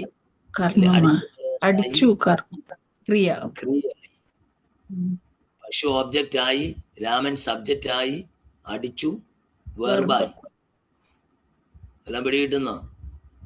അപ്പോ ഗ്രീക്കിലുള്ള ഒരു പ്രശ്നം ഇനി നിങ്ങൾ ശ്രദ്ധിക്കൂ. ഗോഡ് ഈസ് ലവ് എന്ന് എഴുതിയാട്ടെ. ഗോഡ് ഈസ് ലവ് പറഞ്ഞാട്ടെ. God is love. God is love എന്ന് എഴുതുന്നത് നിങ്ങൾക്ക് വേണേ ഇച്ചിരി കഴിയുമ്പോൾ God is equal to love എന്ന് എഴുതിയാൽ തിരിച്ചു എഴുതാം. എന്തോ എഴുതാം? Love is equal to God. അപ്പൊ പ്രശ്നമായില്ലേ? ഗോഡ് ഈസ് ലവ് എന്ന് എഴുതിയിട്ട് നമ്മൾ തിരിച്ച് ലവ് ഈസ് ഗോഡ് എന്ന് എഴുതിയാൽ പ്രശ്നമായി. പിന്നെ എല്ലാ ലവ് എന്താവും? ഗോഡാവും. അപ്പൊ സബ്ജക്റ്റ് ഏതാ ഓബ്ജക്റ്റ് ഏതാന്ന് തിരിച്ചറിയാൻ പറ്റുമോ? ഇല്ല. ഗ്രീക്കിൽ ഈ ഒരു പ്രശ്നമുണ്ട്. ഏൻ എന്ന് പറയുന്നത് എയ്മി എന്ന് പറയുന്ന ഈസിന്റെ പാസ്റ്റ് ടെൻസ് ആണ്. വാസ് എന്ന് പറയുന്നതിന് തുല്യമാണ് ഏൻ. അപ്പൊ ഏൻ എന്ന പ്രയോഗം അല്ലെ ഈസ് അല്ലെ വാസ് എന്ന പ്രയോഗം ഒരു സെന്റൻസിലെ ക്രിയയായിട്ട് ഉപയോഗിച്ചാൽ സബ്ജക്റ്റ് ഏതാ ഓബ്ജക്റ്റ് ഏതാന്ന് അറിയാൻ പറ്റത്തില്ല. ഗോഡ് ഈസ് ലവ് എന്ന് പറയുന്ന പോലെ. പിടികിട്ടിയോ? വായിക്കുന്ന ഒരാള് ഗോഡ് ഈസ് ലവ് എന്നുള്ളത് ട്രാൻസ്ലേറ്റ് ചെയ്യുമ്പോൾ ലവ് ഈസ് ഗോഡ് എന്ന് ട്രാൻസ്ലേറ്റ് ചെയ്യാം. ഗോഡ് ഈസ് ലവ് എന്ന് നമ്മൾ എഴുതുന്നത് ഇംഗ്ലീഷിൽ തിരിച്ചു എഴുതാം. ഗ്രീക്കിൽ അങ്ങനെ എങ്ങനെ വേണമെങ്കിലും എഴുതാം. ലവ് എടുത്ത് ആദ്യം ഇടാം. മനസ്സിലായോ? ഗോഡ് ഈസ് ലവ് നമ്മൾ നേരെ എഴുതുന്നുണ്ടല്ലയോ ഗോഡ് സബ്ജക്റ്റും ലവ് ഓബ്ജക്റ്റും ആകുന്നത്. ഗ്രീക്കിൽ തിരിച്ചു എഴുതാം. ലവ് ആദ്യം എഴുതാം, ഈസ് എഴുതാം, പിന്നെ ഗോഡ് എഴുതാം. അപ്പൊ നമ്മൾ ഇംഗ്ലീഷിലോട്ട് ട്രാൻസ്ലേറ്റ് ചെയ്യുമ്പോൾ എങ്ങനെ വായിക്കും? Love is God. അപ്പൊ പ്രശ്നമായി. അപ്പൊ ഈ സബ്ജക്റ്റ് ഓബ്ജക്റ്റ് തിരിച്ചറിയാൻ പറ്റുമോ? ഇല്ല. എന്താ കാരണം? ഈസ് വരുന്നുണ്ട്. അങ്ങനെ വരുമ്പോ ഇനി ശ്രദ്ധിക്കണം, ഇത്രയെങ്കിലും മനസ്സിലായില്ല. അങ്ങനെ വരുമ്പോ ഗ്രീക്കുകാരുടെ ഭാഷയിൽ ഗ്രാമാറ്റിക്കൽ സ്ട്രക്ചറിൽ അവരൊരു പണി ചെയ്തു. സബ്ജക്റ്റ് ഏതാ ഓബ്ജക്റ്റ് ഏതാന്നറിയാൻ ഓബ്ജക്റ്റിന്റെ പിന്നിലെ ആർട്ടിക്കിൾ ഡ്രോപ്പ് ചെയ്യും. വാസോ ഈസോ ആണ് വെർബായിട്ട് ഉപയോഗിച്ചിരിക്കുന്നെങ്കിൽ ഓബ്ജക്റ്റിന്റെ എന്ത് ചെയ്യും? ഓബ്ജക്റ്റിന്റെ ആർട്ടിക്കിൾ ഡ്രോപ്പ് ചെയ്യും. എന്നിട്ട് ഓബ്ജക്റ്റിനെ എടുത്ത് വെർബിന്റെ പിന്നിലിടും. അപ്പൊ എഴുതിയേക്കുന്ന ഹോലോഗോസ് തിയോസ് ഏൻ എന്നാണ്. ഹോലോഗോസ് തിയോസ് ഏൻ എന്നാണ്. അപ്പൊ അത് വായിക്കുമ്പോൾ എനിക്ക് മനസ്സിലാവും ഇതിനകത്ത് സബ്ജക്റ്റ് വേർഡാണ്. ദൈവം ഗോഡ് എന്നുള്ളത് ഓബ്ജക്റ്റ് ആണ്. കാരണം ഉപയോഗിക്കുന്ന വെർബ് ഈസ് എന്ന് പറയുന്ന വെർബിന് തുല്യമായാലും വാസ് എന്ന വെർബിന് തുല്യ ഏനാണ്. അപ്പോൾ ഗ്രീക്ക് ഗ്രാമാറ്റിക്കൽ സ്ട്രക്ചറിൽ ഇങ്ങനെ ഒരു പ്രയോഗമുണ്ട്. അതായത് സബ്ജക്റ്റ് ഏതാ ഓബ്ജക്റ്റ് ഏതാ എന്നറിയാൻ ഈസ് എന്ന് പറയുന്ന പോലുള്ള വെർബ് ഉപയോഗിക്കുമ്പോൾ ഓബ്ജക്റ്റിന്റെ ആർട്ടിക്കിൾ എന്തോ ചെയ്യും? ഡ്രോപ്പ് ചെയ്യും. എന്തിന്? റീഡർക്ക് മനസ്സിലാകാൻ. ട്രാൻസ്ലേറ്റ് ചെയ്യുമ്പോൾ ദൈവം വചനമായിരുന്നു എന്ന് വായിക്കാതിരിക്കാൻ വേണ്ടി. അതിൽ വചനമുണ്ടായിരുന്ന വചനം ദൈവത്തോടു കൂടെ ആയിരുന്നു, വചനം ദൈവമായിരുന്നു. സബ്ജക്റ്റും ഓബ്ജക്റ്റും തിരിയാൻ പറ്റാത്തതുകൊണ്ട് നമ്മൾ ഇംഗ്ലീഷിലോട്ട് ട്രാൻസ്ലേറ്റ് ചെയ്യുമ്പോൾ ദൈവം വചനമായിരുന്നു എന്ന് വായിച്ചു കളയും. മനസ്സിലായില്ലയോ? അങ്ങനെ തെറ്റാതിരിക്കാൻ വചനം ദൈവമായിരുന്നു തെളിയിക്കാൻ വേണ്ടി ദൈവം എന്നുള്ളത് ഓബ്ജക്റ്റ് ആയതുകൊണ്ട് ഓബ്ജക്റ്റിന്റെ പിന്നിലെ ഡെഫിനിറ്റ് ആർട്ടിക്കിൾ എടുത്തു കളഞ്ഞ്. ഈ ഗ്രാമാറ്റിക്കൽ സ്ട്രക്ചർ അറിയാൻ വയ്യാത്ത ആള് യഹോവ സാക്ഷികളുമായിട്ട് സംസാരിക്കുമ്പോൾ അവർ പറയും നിങ്ങളുടെ ദൈവം എന്ന് പറയുന്ന വചനം ഒരു കൊച്ചു ദൈവമായിരുന്നു എന്ന് പറയും. നമ്മൾ ആന്ന് വാവളന്ന് മേത്തമാരോട് വാദിക്കുമ്പോൾ എന്താ ട്രിനിറ്റി എന്ന് പറയാൻ കഴിയാത്ത പോലെ വായുമ്പുളന്നിരിക്കും. ഒന്നീ പഠിക്കണം, അറിവ് വേണം, അല്ലെങ്കിൽ പഠിക്കരുത്. ഇത്രയൊക്കെ എന്നെ കൊണ്ട് ഈ പ്ലാറ്റ്ഫോമിൽ പറഞ്ഞു തരാൻ പറ്റുന്നത്. ഒരു ക്ലാസ് അല്ലല്ലോ, അല്ല ഞാൻ എഴുതി കാണിക്കാം. വിട്ടേക്കും. അപ്പൊ യേശുവിന്റെ മറ്റൊരു പേരെന്താണ്? ദൈവപുത്രൻ, അല്ലെങ്കിൽ സാക്ഷാൽ ദൈവം. യേശുവിന്റെ മറ്റൊരു പേരെന്ന് പറയുന്നത് മനുഷ്യപുത്രൻ. എന്താണ്? മനുഷ്യപുത്രൻ. യേശു ഞാൻ എന്നുള്ള പ്രയോഗം ഉപയോഗിക്കാൻ തയ്യാറാകാതെ പലയിടത്തും യേശു എന്താ ഉപയോഗിക്കുന്നത്? മനുഷ്യപുത്രൻ എന്ന് ഉപയോഗിക്കാറുണ്ട്. എന്തുപയോഗിക്കാറുണ്ട്? മനുഷ്യപുത്രൻ എന്നുള്ളത് യേശുവിന്റെ രക്ഷാകരമായ പ്രവൃത്തിയെ വെളിപ്പെടുത്തുന്നു.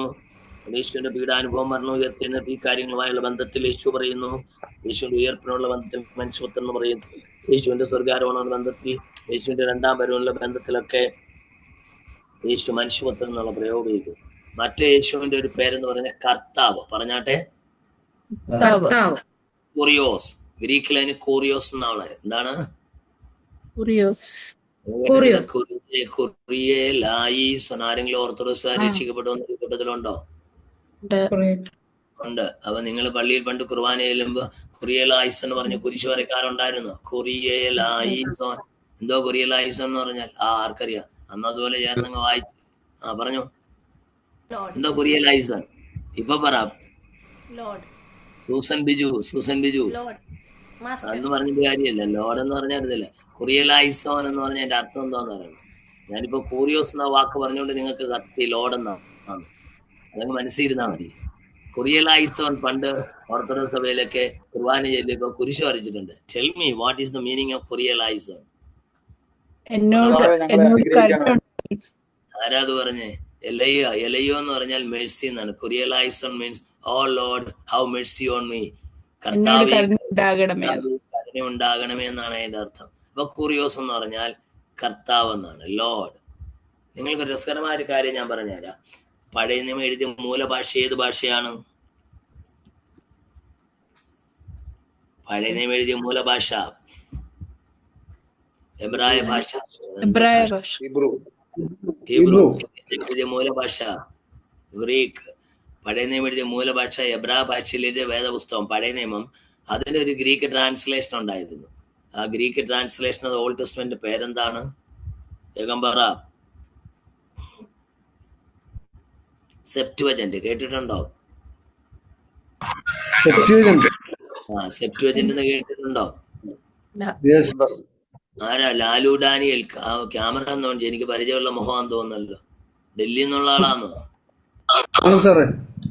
ഡൽഹി എന്നുള്ള സെമിനാരി വന്നിട്ടുള്ള ആളാണോ?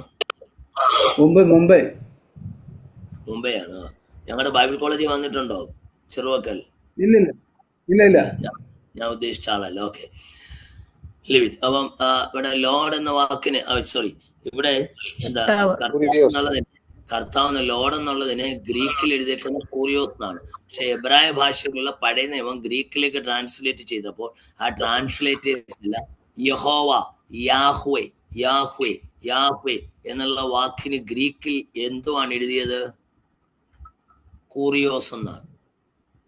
മനസ്സിലായോ? യഹോവ എന്നുള്ള പേരെഴുതിയേക്കുന്ന സ്ഥാനത്തല്ല, യഹോവയായ ദൈവം എന്നുള്ളിടത്തൊക്കെ കുറിയോസ്, കുറിയോസ്. മനസ്സിലായോ? സ്പെല്ലിംഗ് KURIOS ആണോ? യാ, KURIOS, കുറിയോസ്. Kappa, upsilon, rho, iota, omicron, sigma. ഗ്രീക്കിൽ കുറിയോസ്. യഹോവ എന്നുള്ളതിന്റെ ഗ്രീക്ക് ട്രാൻസ്ലേഷൻ എന്താണ്?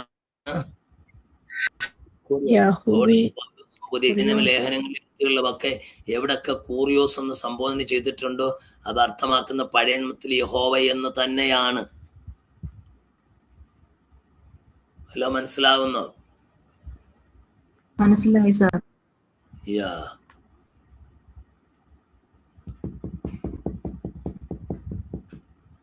യെസ്. അപ്പൊ അതാണ് യേശുവിന്റെ ഒരു പേര്. യാഹു എന്നുള്ള പേരിന് തുല്യമായാണ്, യഹോവ എന്ന പേരിന് തുല്യമാണ് ലോർഡ് അഥവാ കർത്താവ് എന്ന് ഉപയോഗിച്ചിരിക്കുന്നത്. ഞാൻ അതിന്റെ വാക്യങ്ങളിലേക്ക് പോകുന്നില്ല. അടുത്തത് യേശുവിന്റെ മറ്റൊരു പേര് രക്ഷകൻ എന്നാണ്. അവൻ തന്റെ ജനത്തെ അവരുടെ പാപങ്ങൾ രക്ഷിപ്പാനിരിക്കൊണ്ട് അവൻ യേശു എന്ന പേരാണ്. രക്ഷകൻ, രക്ഷകൻ എന്നൊരു പ്രയോഗം ആ യേശുവിന് ഉപയോഗിക്കുന്നുണ്ട്. അത് പ്രധാനമായും ഒരു ഒരു ഒരു എന്താ യേശുവിന്റെ പ്രവൃത്തിയുമായി ബന്ധപ്പെട്ട ഒരു കർമാധിഷ്ഠിതമായ പേരാണ്. ഉദാഹരണം ഞാൻ പറഞ്ഞാൽ, പഴയ നിയമത്തിൽ ദൈവത്തിന് 2 തരത്തിലുള്ള പേരുകളുണ്ട്. എന്താണ്? 2 തരത്തിലുള്ള പേരുകൾ. ഒന്നാമത് ദൈവത്തിന്റെ നാച്ചുറൽ നെയിംസ്, ദൈവത്തിന്റെ നെയിംസ്, സ്വാഭാവിക പേരുകൾ. പിന്നെ രണ്ടാമത്തെ ദൈവത്തിന്റെ ക്യാരക്ടർ നെയിംസ്. എന്താണ്? ദൈവത്തിന്റെ പ്രവൃത്തി അല്ലെങ്കിൽ സ്വഭാവവും. സ്വാഭാവികവും സ്വഭാവവും രണ്ടും രണ്ടാണ്. നാച്ചുറൽ നെയിംസും ക്യാരക്ടർ നെയിംസും.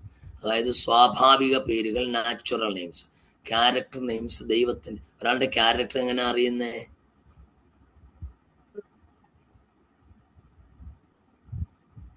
ഒരാളുടെ ക്യാരക്ടർ പ്രവൃത്തിയിലൂടെ.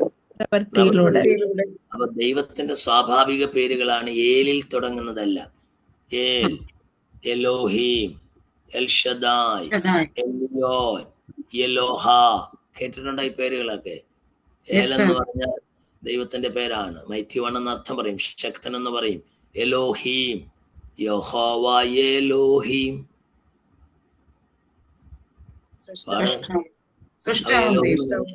എലാഹു എന്ന് പറഞ്ഞാൽ സൃഷ്ടാവെന്നൊരു അർത്ഥമുണ്ട്. അപ്പൊ ദൈവത്തിന്റെ നാച്ചുറൽ നെയിംസ് ആണ്. L Shaddai.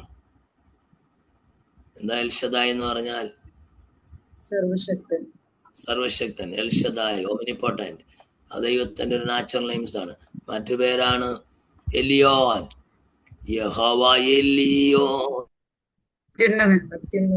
അത്യുന്നതൻ. 99 സംഖ്യത്തിന് 1-ാം വാക്യമാണ്. അത്യുന്നതന്റെ മറുലസിക്കാൻ സർവശക്തനെ പാർക്കുകയും ചെയ്യുന്നു. അത്യുന്നതൻ എന്നുള്ളതിന് എലിയോൻ എന്നാണ് ഉപയോഗിക്കുന്നത്. ഓക്കെ, ഇതൊക്കെയാണ് എലോഹ, എലോഹ, എലോഹി ആ വാക്യങ്ങൾ. അപ്പൊ അങ്ങനെയുള്ള വ്യത്യസ്ത, അതും ഇതുപോലുള്ള പേരുമായി ബന്ധപ്പെട്ട ദൈവത്തിന്റെ നാച്ചുറൽ നെയിമാണ്. എന്നാൽ ദൈവത്തിന്റെ ക്യാരക്ടർ നെയിംസ് ആണ് നമ്മൾ കാണുന്ന. എന്താ? യഹോവ ഈരെ, യഹോവ ഷമ്മ, യഹോവ ഷാലോ, യഹോവ സിദക്കിനു, യഹോവ നിസ്സി, യഹോവ റോയി. പിന്നെന്താ അറിയാവുന്നൊക്കെ പറ. യഹോവ ഷാലോം ഒക്കെ ഞാൻ പറഞ്ഞു. യഹോവ ഷാലോം, യഹോവ ഷമ്മ, യഹോവ നിസ്സി, യഹോവ ഈരെ, യഹോവ എബനേസർ. എന്തോ? മെറീന ബേബി എന്നോടാണോ പറഞ്ഞേ? ഇരട്ടത്താണ് ഇരിക്കുന്നതെന്ന് തോന്നുന്നു. ഓക്കെ, ശ്രദ്ധിക്കൂ. അപ്പം അങ്ങനെയുള്ള അതെല്ലാം ദൈവത്തിന്റെ ക്യാരക്ടർ നെയിമാണ്. എവിടെയൊക്കെ നിങ്ങൾക്ക് ആവശ്യമുണ്ടോ അവിടെയൊക്കെ നിങ്ങൾക്ക് വേണ്ടി ഇറങ്ങി വരുന്ന, വെളിപ്പെട്ട് വരുന്ന ദൈവത്തിനാണ്. യഹോവ ഈരെ, കരുതുന്ന ദൈവം. യഹോവ റാഫ, സൗഖ്യമാക്കുന്ന ദൈവം. യഹോവ നിസ്സി, എന്റെ ജയത്തിന്റെ കൊടി. യഹോവ സിദക്കിനു, ദൈവം നീതിമാൻ. പിന്നെ യഹോവ ഷാലോം, അവന്റെ സമാധാനം. യഹോവ ഷമ്മ, where you are he is there. അങ്ങനെയുള്ള 10-ലധികം പേരുകൾ യഹോവയായി ബന്ധപ്പെട്ട ക്യാരക്ടർ നെയിംസ് ഉണ്ട്. എന്നതുപോലെ യേശുവിന്റെ ഒരു ക്യാരക്ടർ നെയിം ആണ് വേണമെങ്കിൽ എന്ത്? രക്ഷകൻ, നമ്മുടെ പാപങ്ങളിൽ നിന്ന് രക്ഷിക്കുന്ന രക്ഷകൻ, രക്ഷിക്കുന്നവൻ, വിടുവിക്കുന്ന എന്ന അർത്ഥത്തിൽ. ഓക്കെ, അതാണ് യേശുവിന്. കൂടാതെ പേരുകൾ ഉണ്ടോ എന്ന് ചോദിച്ചാൽ അവിടുത്തെ വ്യക്തിത്വവും പ്രവൃത്തിയും വെളിപ്പെടുത്തുന്ന ഇമ്മാനുവേൽ. ഇമ്മാനുവേൽ എന്ന് പറഞ്ഞാൽ ദൈവം എന്ന് പറഞ്ഞാൽ ഗോഡ് എന്നാണ്. ഇമ്മാനു എന്ന് പറഞ്ഞാൽ നമ്മോട്. ഇമ്മാനുവേൽ എന്ന് പറഞ്ഞാൽ ദൈവം നമ്മോട്, ദൈവം നമ്മോട് കൂടെ. അങ്ങനെ ദൈവത്തിന്റെ പേര്. പിന്നെ യെശയ്യാ പ്രവാചകന്റെ പുസ്തകം 9-ാം അധ്യായത്തിന്റെ 6-ാം വാക്യത്തിലൊക്കെ യേശുവിനെ കുറിച്ച് പ്രവാചകൻ യെശയ്യാ പ്രവചിക്കുന്ന, അവൻ വീരനാം ദൈവം, നിത്യപിതാവ്, സമാധാന പ്രഭു, അത്ഭുതമന്ത്രി, വണ്ടർഫുൾ കൗൺസിലർ. പിന്നെ അതുപോലെ പുതിയ നിയമത്തിൽ യേശുവിനെ കുറിച്ച് വെളിപ്പാട് പുസ്തകത്തിൽ പറയുന്നു, ആദ്യവും അന്തവനുമായവൻ. ഓക്കെ, അതുപോലെ എബ്രായ ലേഖനത്തിൽ ഒത്തിരിയും പേരുകൾ യേശുവിനെ കുറിച്ച് പറയുന്നുണ്ട്. എന്താ? പവിത്രൻ, നിർദോഷൻ, നിർമ്മലൻ, പാപികളോട് വേർപെട്ടവൻ, സ്വർഗത്തെക്കാൾ ഉന്നതനായി തീർന്നവൻ, മൽക്കീസേദെക്കിന്റെ ക്രമപ്പറ, എന്നേക്കുമുള്ള പുരോഹിതൻ, ആദിയും അന്തവുമായവൻ, ഒമേഗ, ആൽഫ ആൻഡ് ഒമേഗ, ദാവീദിന്റെ സന്തതി. പിന്നെ യഹോവയുടെ ദൂതൻ എന്നൊക്കെ ചില സമയം ദൈവത്തിന്റെ പരിശുദ്ധൻ. യേശു തന്നെ പറഞ്ഞ വാക്കൽ, ഞാൻ തന്നെ വഴിയും സത്യവും ജീവനുമാകുന്നു. ലോകത്തിന്റെ വെളിച്ചമാകുന്നു. ലോകത്തിന്റെ വെളിച്ചമാകുന്നു. യേശു പറഞ്ഞു, ഞാൻ പുനരുത്ഥാനവും ജീവനുമാകുന്നു. നിത്യവചനം, വെളിച്ചം, ഞാൻ ലോകത്തിന്റെ വെളിച്ചമാകുന്നു. ഇങ്ങനെ ഞാൻ ക്രിസ്തുവാകുന്ന പാറ, അവരനുഗമിച്ച പാറ, ക്രിസ്തു, ഇടയൻ, ഇങ്ങനെ ബഹുവിധമായ പേരുകൾ യേശുവിന് നമ്മൾ ഉപയോഗിച്ചിരിക്കുന്നതായിട്ട് നമുക്ക് കാണാം.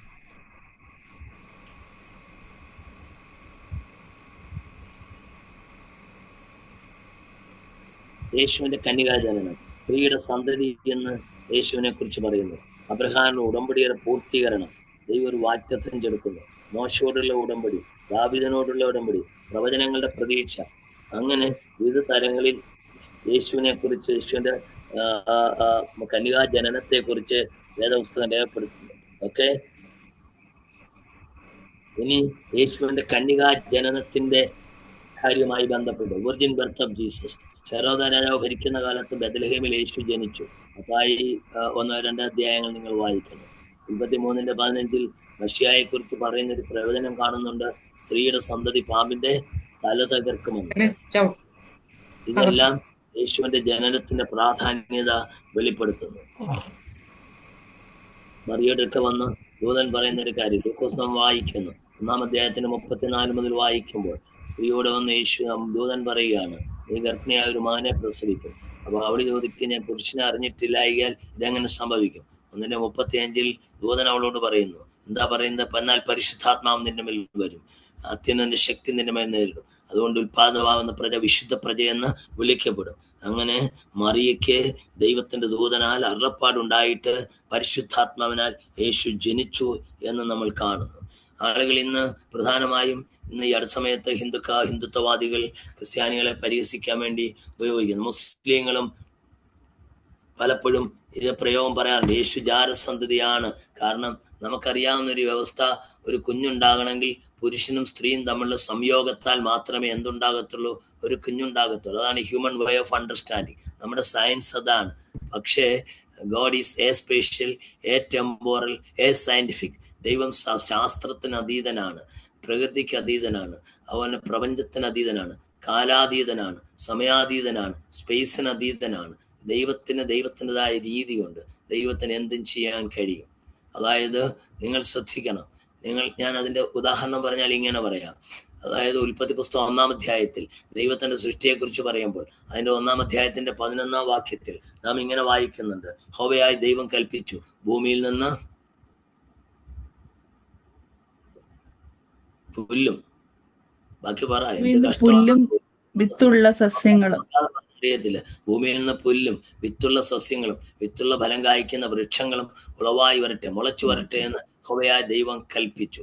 നിങ്ങൾ ശ്രദ്ധിക്കണം, 1-ാം അധ്യായത്തിന്റെ 2-ാം വാക്യത്തിൽ ഇങ്ങനെ വായിക്കുന്നു. 1-ാം വാക്യത്തിൽ ആദ്യം ദൈവം ആകാശം ഭൂമി സൃഷ്ടിച്ചു. അടുത്ത വാക്യം ഭൂമി പാഴും ശൂന്യമായി തീർന്നു. അടുത്ത വാക്യം ദൈവത്തിന്റെ ആത്മാവ് വെള്ളത്തിനെതിരെ പരിവർത്തിച്ചിട്ടിരുന്നു, വെളിച്ചമുണ്ടാകട്ടെ ദൈവം. അപ്പൊ വെള്ളത്തിന്റെ എതിരെ ദൈവത്തിന്റെ ആത്മാവ് പരിവർത്തിച്ചു കൊണ്ടിരുന്നു. ശ്രദ്ധിക്കുന്ന തന്നെ 1-ാം അധ്യായത്തിന്റെ 11-ാം വാക്യത്തിൽ ഭൂമിയിൽ നിന്ന് പുല്ലും വിത്തുള്ള സസ്യങ്ങളും വിത്തുള്ള ഫലം കായ്ക്കുന്ന വൃക്ഷങ്ങൾ ഉളവായി വരട്ടെ എന്ന് ദൈവം പറയുമ്പോൾ എന്റെ ചോദ്യം, വിത്തുള്ള സസ്യങ്ങൾ എവിടുന്നാ മുള പൊട്ടേണ്ടത്?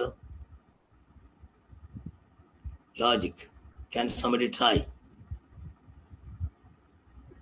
വിത്തുള്ള വേഗം പറഞ്ഞാൽ വേഗം തീരും. വിത്തുള്ള സസ്യങ്ങൾ എവിടുന്നാ മുള? ജോൺസൺ CP എന്തെങ്കിലും പ്രതികരിക്കും?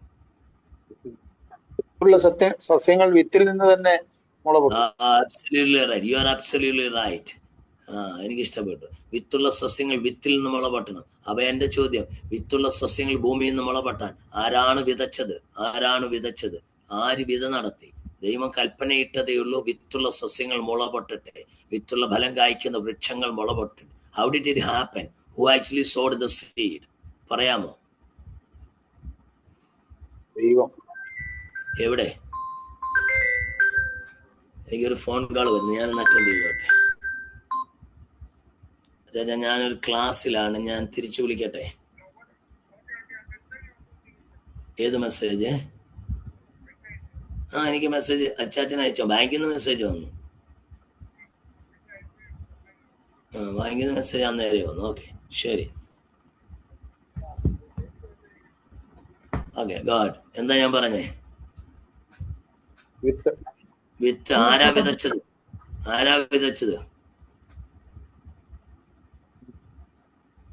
നിങ്ങളെന്താ മിണ്ടാത്തേ? പുസ്തകത്തിൽ നിന്ന് പറ. അപ്പൊ ദൈവം വിതച്ചെന്ന് എവിടെ കിടക്കുന്നു? ഉണ്ടാകട്ടെ എന്ന് പറഞ്ഞു. എന്തോ? ദൈവം നേരെ ദൈവം ഉണ്ടാകട്ടെ എന്ന് പറഞ്ഞപ്പോ ഉണ്ടായി. ആദ്യം വിത്തിന്റെ ദൈവം ഉപമയിൽ ആകാശഭൂമി ഉണ്ടായി. ആദ്യം ദൈവം ആകാശഭൂമി സൃഷ്ടിച്ചെന്ന് പറഞ്ഞാൽ എനിക്ക് മനസ്സിലാവും. ഭൂമിയിൽ നിന്ന് വിത്തുള്ള സസ്യങ്ങൾ മുള പൊട്ടട്ടെ എന്ന് പറഞ്ഞുള്ളൂ. ഭൂമിയിൽ വിത്തുണ്ടായി വരട്ടെ, വിത്ത് മുള പൊട്ടട്ടെ എന്നും തമ്പുരാൻ പറഞ്ഞില്ല.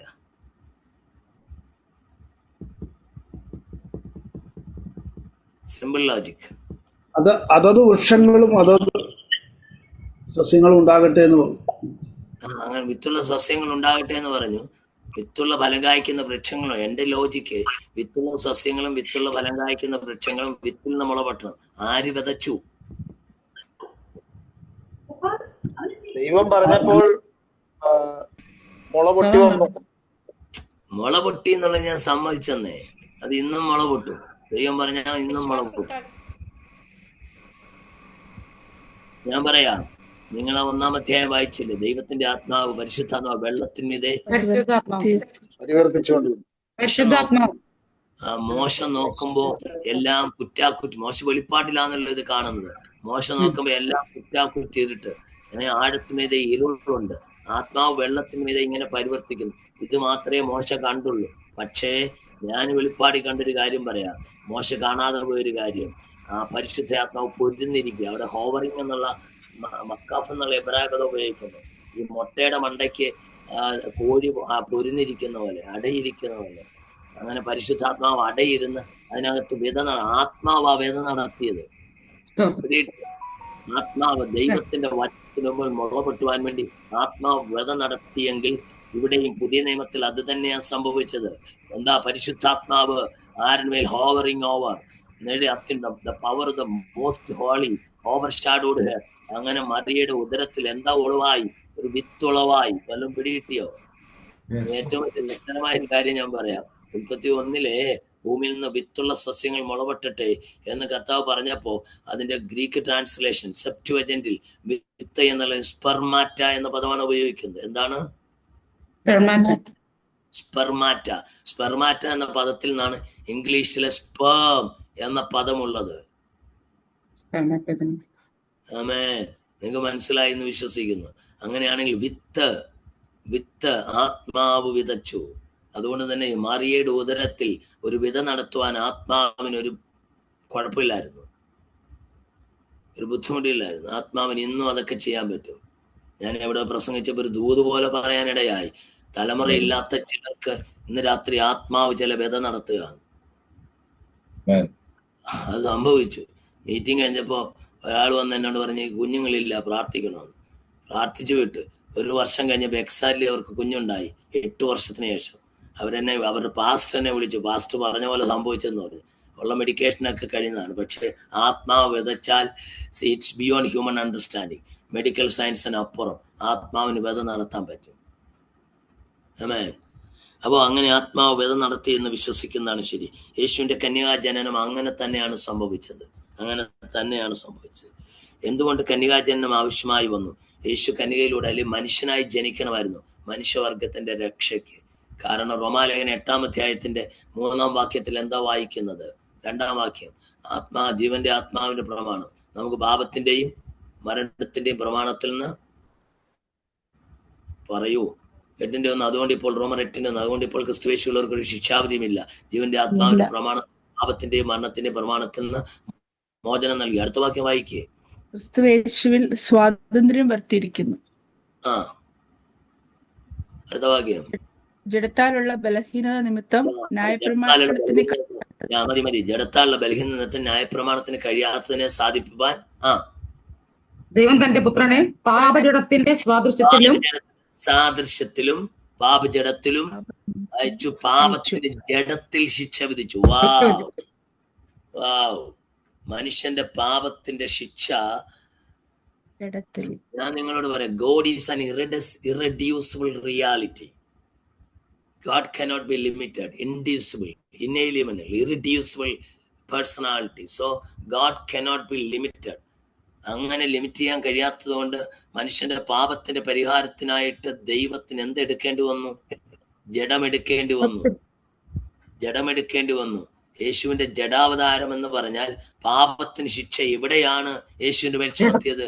യേശുവിന്റെ ജീവന്റെ മേലല്ല, യേശുവിന്റെ ജഡത്തിലാണ്. നിങ്ങൾക്ക് പിടി കിട്ടിയോ? പാപത്തിന് ജഡത്തിൽ, ജഡത്തെ കൊല്ലാൻ പറ്റത്തുള്ളൂ, ആത്മാവിനെ കൊല്ലാൻ പറ്റില്ല. ശാസ്ത്രീയമായി ജീവനെ കൊല്ലാൻ പറ്റില്ല, സോളിനെ കൊല്ലാൻ പറ്റില്ല. അതുകൊണ്ടാ കർത്താവ് പറഞ്ഞത്, ദേഹത്തെ കൊന്നിട്ട് ഒന്നും ചെയ്യാൻ കഴിയാത്തവനെ ഭയപ്പെടേണ്ട. ദേഹത്തെ കൊന്ന് ദേഹിയെയും ആത്മാവിനെയും നരകത്തിൽ തള്ളിക്കളയാൻ കഴിയുന്നവനെ തന്നെ ഭയപ്പെടുവിൻ. ആത്മാവിനെയും ദേഹിയെയും കൊല്ലാൻ പറ്റത്തില്ല, അതിനെ ചെറുതായിട്ട് ശിക്ഷിക്കാനേ പറ്റത്തുള്ളൂ. അതുകൊണ്ട് തന്നെ യേശു മരിച്ചോ എന്ന് ചോദിച്ചാൽ ലളിതമായി എന്റെ ഭാഷയെ പറഞ്ഞാൽ മരിച്ചില്ല. റോമാലേഖനം 2-ാം അധ്യായത്തിന്റെ 9 വായിക്കുന്ന പോലെ എന്താണെന്നറിയാമോ? He was not dying but he was tasting death. നമുക്ക് എല്ലാവർക്കും വേണ്ടി മരണം ആസ്വദിച്ചവനെന്ന യേശുവിനെ കുറിച്ച് വായിക്കുന്നത്.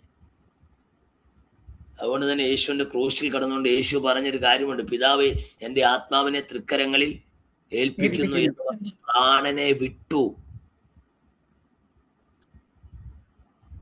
അതുകൊണ്ടാണ് യേശു പാതാളത്തിൽ ഇറങ്ങിപ്പോകാൻ കഴിഞ്ഞത്. അത്രയൊക്കെ നിങ്ങൾക്ക് മനസ്സിലാവത്തല്ലായിരിക്കും, ഞാൻ അത്രയും കാര്യം പറഞ്ഞുവിടാം. അതുകൊണ്ട് യേശു മരിക്കണമെങ്കിൽ യേശുവിന് ജഡാവതാരമാവും, ദൈവത്തിന് പാപത്തിന്റെ പരിഹാരത്തിനായി. നിങ്ങൾ ശ്രദ്ധിക്കൂ, ദൈവം തന്നെ പറഞ്ഞ വാക്ക് ഞാൻ ആവർത്തിച്ചു പറയാം. പ്രമാണത്തിന്റെ പ്രവൃത്തിയാൽ ഒരു ജഡം നീതീകരിക്കപ്പെടുകയില്ല. പാപത്തിന്റെ 6:23 റോമർ, പാപത്തിന്റെ ശമ്പളം മരണമത്രേ. അങ്ങനെ പാപത്തിന്റെ ശമ്പളമായ മരണം ആരുടെ മേൽ ചുമത്തി? നമ്മുടെ മേൽ ചുമത്തിയാൽ നമ്മൾ എല്ലാവരും മരിക്കണം. അങ്ങനെ നമ്മൾ മരിച്ചു കഴിഞ്ഞാൽ പിന്നെ നമുക്ക് ജഡത്തിൽ ഒരു എക്സിസ്റ്റൻസ് ഇല്ല. ഈ ഭൂമികളിലെ എല്ലാ മനുഷ്യരെയും കൊല്ലേണ്ടി വരും. ഇപ്പൊ ഭൂമിയിൽ ജീവിക്കാൻ ആളില്ലാതെ വരും. അപ്പൊ ദൈവം നോക്കി നോക്കുന്ന കാര്യമല്ല. അതുകൊണ്ട് ദൈവം തമ്പുരാൻ മനുഷ്യനായി മനുഷ്യരൂപം എടുത്തു, ജഡരൂപം എടുത്തു, ജഡത്തിൽ വെളിപ്പെട്ടു. അങ്ങനെ ജഡശരീരമായി ഭൂമിയിലേക്ക് വന്നു. എൻ്റെ നിങ്ങളുടെയും പാപത്തിന്റെ പരിഹാരം അല്ലെങ്കിൽ പാപത്തിന്റെ പ്രായശ്ചിത്ത ബലി ആരുടെ ജഡത്തിൽ നിർവഹിച്ചു? കാരണം പാപത്തിന്റെ ശമ്പളം എന്താണ്? മരണമാണ്. ആ മരണത്തിൽ നിർവഹിച്ചു. അങ്ങനെ പാപത്തിന്റെ ശിക്ഷ ജഡത്തിൽ ഏറ്റുവാങ്ങി യേശു പ്രാണനെ വിട്ടു. അതാണ് യേശു ക്രിസ്തുവിന്റെ മരണത്തിന്റെ പ്രത്യേകത. അപ്പം അങ്ങനെ യേശു ക്രിസ്തു ഈ ഭൂമിയിലേക്ക് വന്നു. ഓക്കെ, യേശു ക്രിസ്തുവിന്റെ ജഡാവതാരം, യേശുവിന്റെ ജനനവും ബാല്യകാലവും ഒക്കെ, the birth and childhood of Jesus. Yeshu ക്രിസ്തുവിന്റെ മനുഷ്യ ജനനം ഒരു അത്ഭുതമായിരുന്നു. സ്ത്രീയുടെ സന്തതി സർപ്പത്തിന്റെ തല തകർക്കും എന്ന ദൈവീയ വാഗ്ദത്തമായിരുന്നു. ആദമിന്റെയും അബ്രഹാമിന്റെയും ദാവീദിന്റെയും വംശാവലിയുടെ പട്ടികയിലാണ് യേശു ക്രിസ്തു ഭൂജാതനായത്. അബ്രഹാമിന്റെ പുത്രനായ ദാവീദിന്റെ പുത്രനായ യേശു ക്രിസ്തുവിന്റെ വംശാവലി എന്ന് നമ്മൾ മത്തായി സുവിശേഷത്തിലും അതുപോലെ തന്നെ ലൂക്കോസ് 3 യേശുവിന്റെ വംശാവലി പറയുമ്പോൾ യേശുവിന്റെ വംശാവലി പറഞ്ഞിട്ട് ആദം ദൈവത്തിന്റെ മകൻ എന്ന് നാം കാണുന്നു. 3-ാം അധ്യായത്തിന്റെ 20 മുതൽ 38 വരെ. അപ്പൊ യേശു കാലസമ്പൂർണതയിൽ ജോസഫിന്റെയും മറിയുടെ മകനായി ഒരു സാധാരണ ശിശുവായി ജനിച്ചു. ബെത്ലഹേമിൽ പുൽത്തൊട്ടിയിൽ കിടത്തി, ശീലകൾ പൊതിയപ്പെട്ടു. ഭാഗങ്ങളൊക്കെ നിങ്ങൾ യേശുവിനെ അവിടുത്തെ പിതാക്കന്മാരായ അബ്രഹാമിന്റെ പുത്രൻ, ദാവീദിന്റെ പുത്രൻ എന്നിങ്ങനെ സംബോധന ചെയ്തിരിക്കുന്നു. അവിടുന്ന് ദൈവത്തെ പിതാവ് എന്ന് വിളിക്കുന്നു. അങ്ങനെ തിരുവെഴുത്തുകൾ പ്രവചിക്കപ്പെട്ടിരിക്കുന്ന പ്രവചനങ്ങളും വാഗ്ദത്തങ്ങളും യേശുവിന്റെ ജനനത്തിലൂടെ നിർവഹിക്കപ്പെട്ടു. All the prophecies and promises written in the word of God about Jesus is already accomplished through him, through his birth. Therefore, the story of Jesus' birth is not a fiction. Not a fiction. അതൊരു കെട്ടുകഥയല്ല. Not a story, but it's a reality. It's literally happened. ദൈവത്തിന്റെ പതിപ്രകാര കാലസമ്പൂർണതയിൽ യേശു ജഡമെടുത്തു. അതുകൊണ്ടാണ് ഗലാത്യ ലേഖനം 4-ാം അധ്യായത്തിൽ വായിക്കുന്നത്. കാലസമ്പൂർണതയിൽ എന്ത് ചെയ്തു? കാലസമ്പൂർണതയിൽ യേശു ജഡാവതാരമെടുത്തു. അതായത് ആ വാക്യം എന്താ വായിക്കും? 4:2 എന്താ വാക്യം? ഞാൻ ഇതൊന്നു മാത്രം നിങ്ങളോട് ഗ്രഹിപ്പാൻ ഇച്ഛിക്കുന്നു. നിങ്ങൾക്ക് ആത്മാവ് ലഭിച്ച ന്യായപ്രമാണത്തിന്റെ പ്രവൃത്തിയാലോ വിശ്വാസത്തിന്റെ പ്രസംഗം കേട്ടതിനാലോ. എന്നാൽ കാലസമ്പൂർണത വന്നപ്പോൾ ദൈവം തന്റെ പുത്രനെ സ്ത്രീയിൽ നിന്ന് ജനിച്ചവനായി Tell me the reference. 4:4. God. Read about it. Read. എന്നാൽ കാലസമ്പൂർണത വന്നപ്പോൾ ദൈവം തന്റെ പുത്രനെ സ്ത്രീയിൽ നിന്ന് ജനിച്ചവനായി ന്യായപ്രമാണത്തിന് കീഴിൽ ജനിച്ചവനായി നിയോഗിച്ചയച്ചത്. അവൻ ദൈവം തന്റെ പുത്രനെ സ്ത്രീയിൽ നിന്ന് ജനിച്ചവനായി ന്യായപ്രമാണത്തിന് കീഴിൽ നിന്ന് ജനിച്ചവനായി. ആ സ്ത്രീ എന്ന് പറയുന്നത് യഹൂദൻ എന്നെടുത്താൽ മതി അവിടുത്തെ കോണ്ടക്സ്റ്റ്. എന്നാലും നമുക്ക് അല്ലെങ്കിൽ അത് ഊഹിക്കാം. സ്ത്രീ യഹൂദ ജാതിയിൽ നിന്ന് യേശു പുറത്തു വന്നെന്ന് പറയുന്നതായിരിക്കും ഇത്രയും കൂടെ ശരിയായൊരു ഇന്റർപ്രിട്ടേഷൻ ആ ഭാഗത്തിന്റെ. അപ്പോൾ അങ്ങനെ സ്ത്രീയുടെ സന്ധ്യ ന്യായപ്രമാണത്തിന് കീഴിൽ ജനിച്ചവനായി അവിടുന്ന് ജനിക്കുന്നു. അങ്ങനെ യേശുവിന്റെ ജനനം ദൈവവചനത്തിൽ പറഞ്ഞിരിക്കുന്ന പ്രവചനങ്ങളുടെ നിവൃത്തി എന്ന പോലെ യേശു കന്യകയിൽ ജാതനായി. ഓക്കെ. അടുത്ത യേശുവിന്റെ ചൈൽഡ്ഹുഡ്. 12-ാം വയസ്സ് വരെയുള്ള യേശുവിന്റെ ചരിത്രം നമുക്ക് പുസ്തകത്തിൽ നിന്നറിയാം. 12-ാം വയസ്സിൽ നമ്മൾ ലൂക്കോസ് 2 വായിക്കുന്ന യേശു മാതാപിതാക്കളോടൊന്നിച്ച് പള്ളിയിൽ പോയി 50-ാം വാക്യം മുതലൊക്കെ വായിക്കുമ്പോഴാണെന്ന് തോന്നുന്നു തിരിച്ചു വരുന്നു, യേശുവിനെ കാണുന്നില്ല. എന്നിട്ട് അടുത്ത വാക്യം അവസാനിക്കുന്നത് എങ്ങനെയാണ്? അങ്ങനെ അവൻ വീട്ടിൽ മടങ്ങി വന്ന് അവർക്ക് കീഴടങ്ങി ജീവിച്ചു. 12 മുതൽ 18 വയസ്സ് വരെയുള്ള യേശുവിന്റെ ആ ജീവിത രീതിയെക്കുറിച്ച് നമുക്ക് പുസ്തകത്തിൽ നിന്ന് അറിയാൻ കഴിയുന്നില്ല. എന്നാൽ യേശുവിനെ സംബന്ധിച്ച് യഹൂദന്മാരുടെ പാരമ്പര്യം അനുസരിച്ച് ഒരു കുട്ടി ജനിച്ചാൽ പുരുഷനായാലും സ്ത്രീ ആയാലും അവരെ തൊഴിൽ പഠിപ്പിക്കും. വിദ്യാഭ്യാസം 6 വയസ്സ് വരെ, 6 മുതൽ 12 വയസ്സ് വരെ അവരെ ന്യായപ്രമാണം പഠിക്കും. സിനഗോഗിൽ പോയാണ് പഠിക്കുന്നത്.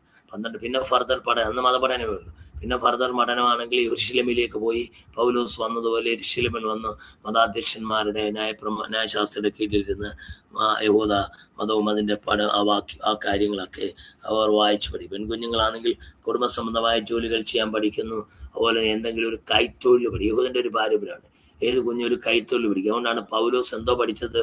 എന്തായിരുന്നു പൗലോസിന്റെ തൊഴിൽ? ഇന്നെല്ലാം പ്രൊഫഷനാണ്, അന്ന് വൊക്കേഷൻ ആണ്. അന്നൊരു വൊക്കേഷനാണ്. ഇന്ന് വൊക്കേഷൻസ് എന്ന് പറയുന്നത് സത്യത്തിൽ നമുക്കൊരു ജാതി വ്യവസ്ഥയുടെ രീതിയായിപ്പോയി. ഹിന്ദു പശ്ചാത്തലത്തിൽ സംഭവിച്ചത് ഓരോരുത്തരുടെ അവർ ചെയ്യുന്ന തൊഴിലിന്റെ അടിസ്ഥാനത്തിൽ ജാതി തിരിക്കുന്ന ഒരു വ്യവസ്ഥ നിലയിൽ വന്നു. ഇന്നത് മാറി. ഇന്ന് എല്ലാ തൊഴിലും വൊക്കേഷൻ അല്ല, പ്രൊഫഷനാണ്. ഓക്കെ. അങ്ങനെ ഈ കാര്യങ്ങൾ ജീവിതത്തിനും മാതൃത്വത്തിനുമായി തയ്യാറെടുക്കുന്ന രീതികൾ യഹൂദന്മാരുടെ പാരമ്പര്യം പഠിപ്പിക്കും. ശാസ്ത്ര ശിക്ഷണങ്ങൾ ഇതൊക്കെയുണ്ട്. ഔപചാരിക വിദ്യാഭ്യാസത്തിന്റെ പരിമിതി ഉണ്ടായിരുന്നു. മതവിദ്യാഭ്യാസമായിരുന്നു പ്രധാനമായിട്ടുണ്ടായിരുന്നു. ഓക്കെ.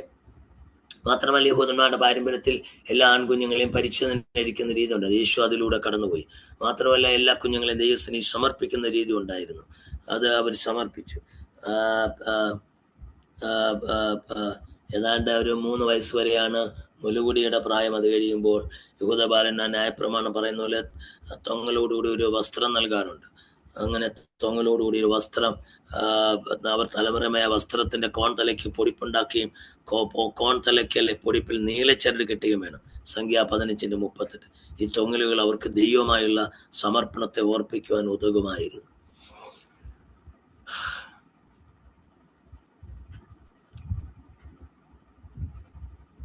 ഈ 5-ാം വയസ്സ് തുടങ്ങുമ്പോൾ ഈ പ്രായത്തിൽ ബാലന്മാർ ന്യായപ്രമാണം പഠിക്കുന്നതിന് വേണ്ടി ദൈവാലയത്തിലേക്ക് പോകുമായിരുന്നു. 5-6 വയസ്സുകൾ അവരുടെ വേദഭാഗങ്ങൾ മനഃപ്പാടമായി പഠിക്കുമായിരുന്നു. അതാണ് നമ്മളെ ആവർത്തന സ്ഥാനം. അദ്ദേഹം നീ അവയെ നിന്റെ മക്കൾക്ക് ഉപദേശിച്ചു കൊടുക്കണം എന്നൊക്കെ പറഞ്ഞ് അവയെ പട്ടമായി നിന്റെ കണ്ണുകൾക്ക് നെറ്റിമേൽ എഴുതണം, നിന്റെ നെറ്റിമേൽ അവ എഴുതണം, പട്ടമായിരിക്കണം എന്നൊക്കെ വായിക്കുന്നു. 12-ാം വയസ്സിൽ ദൈവാലയത്തിൽ പോയ സംഭവം നമ്മൾ വായിച്ചല്ലോ.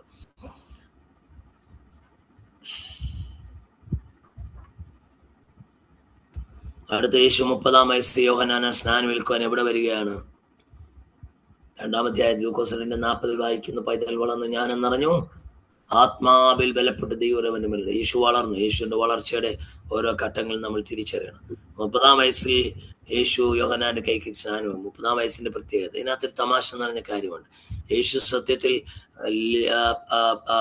യഹൂദ ഗോത്രമായിരുന്നു എന്നാണ് നമ്മൾ പഠിക്കുന്നത്, അല്ലേ?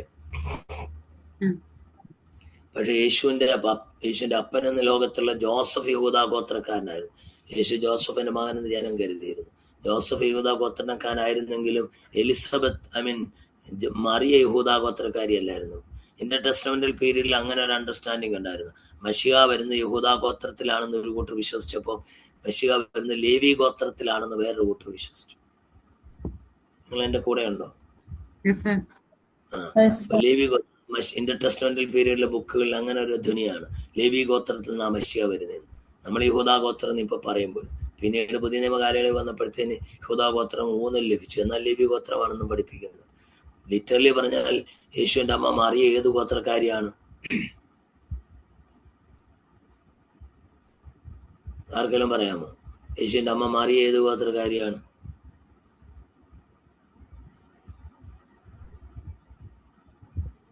ആർക്കെങ്കിലും പറയാമോ? അറിയാവുന്നവർക്ക് പറയാം, അറിയത്തില്ലെന്ന് പറയാം.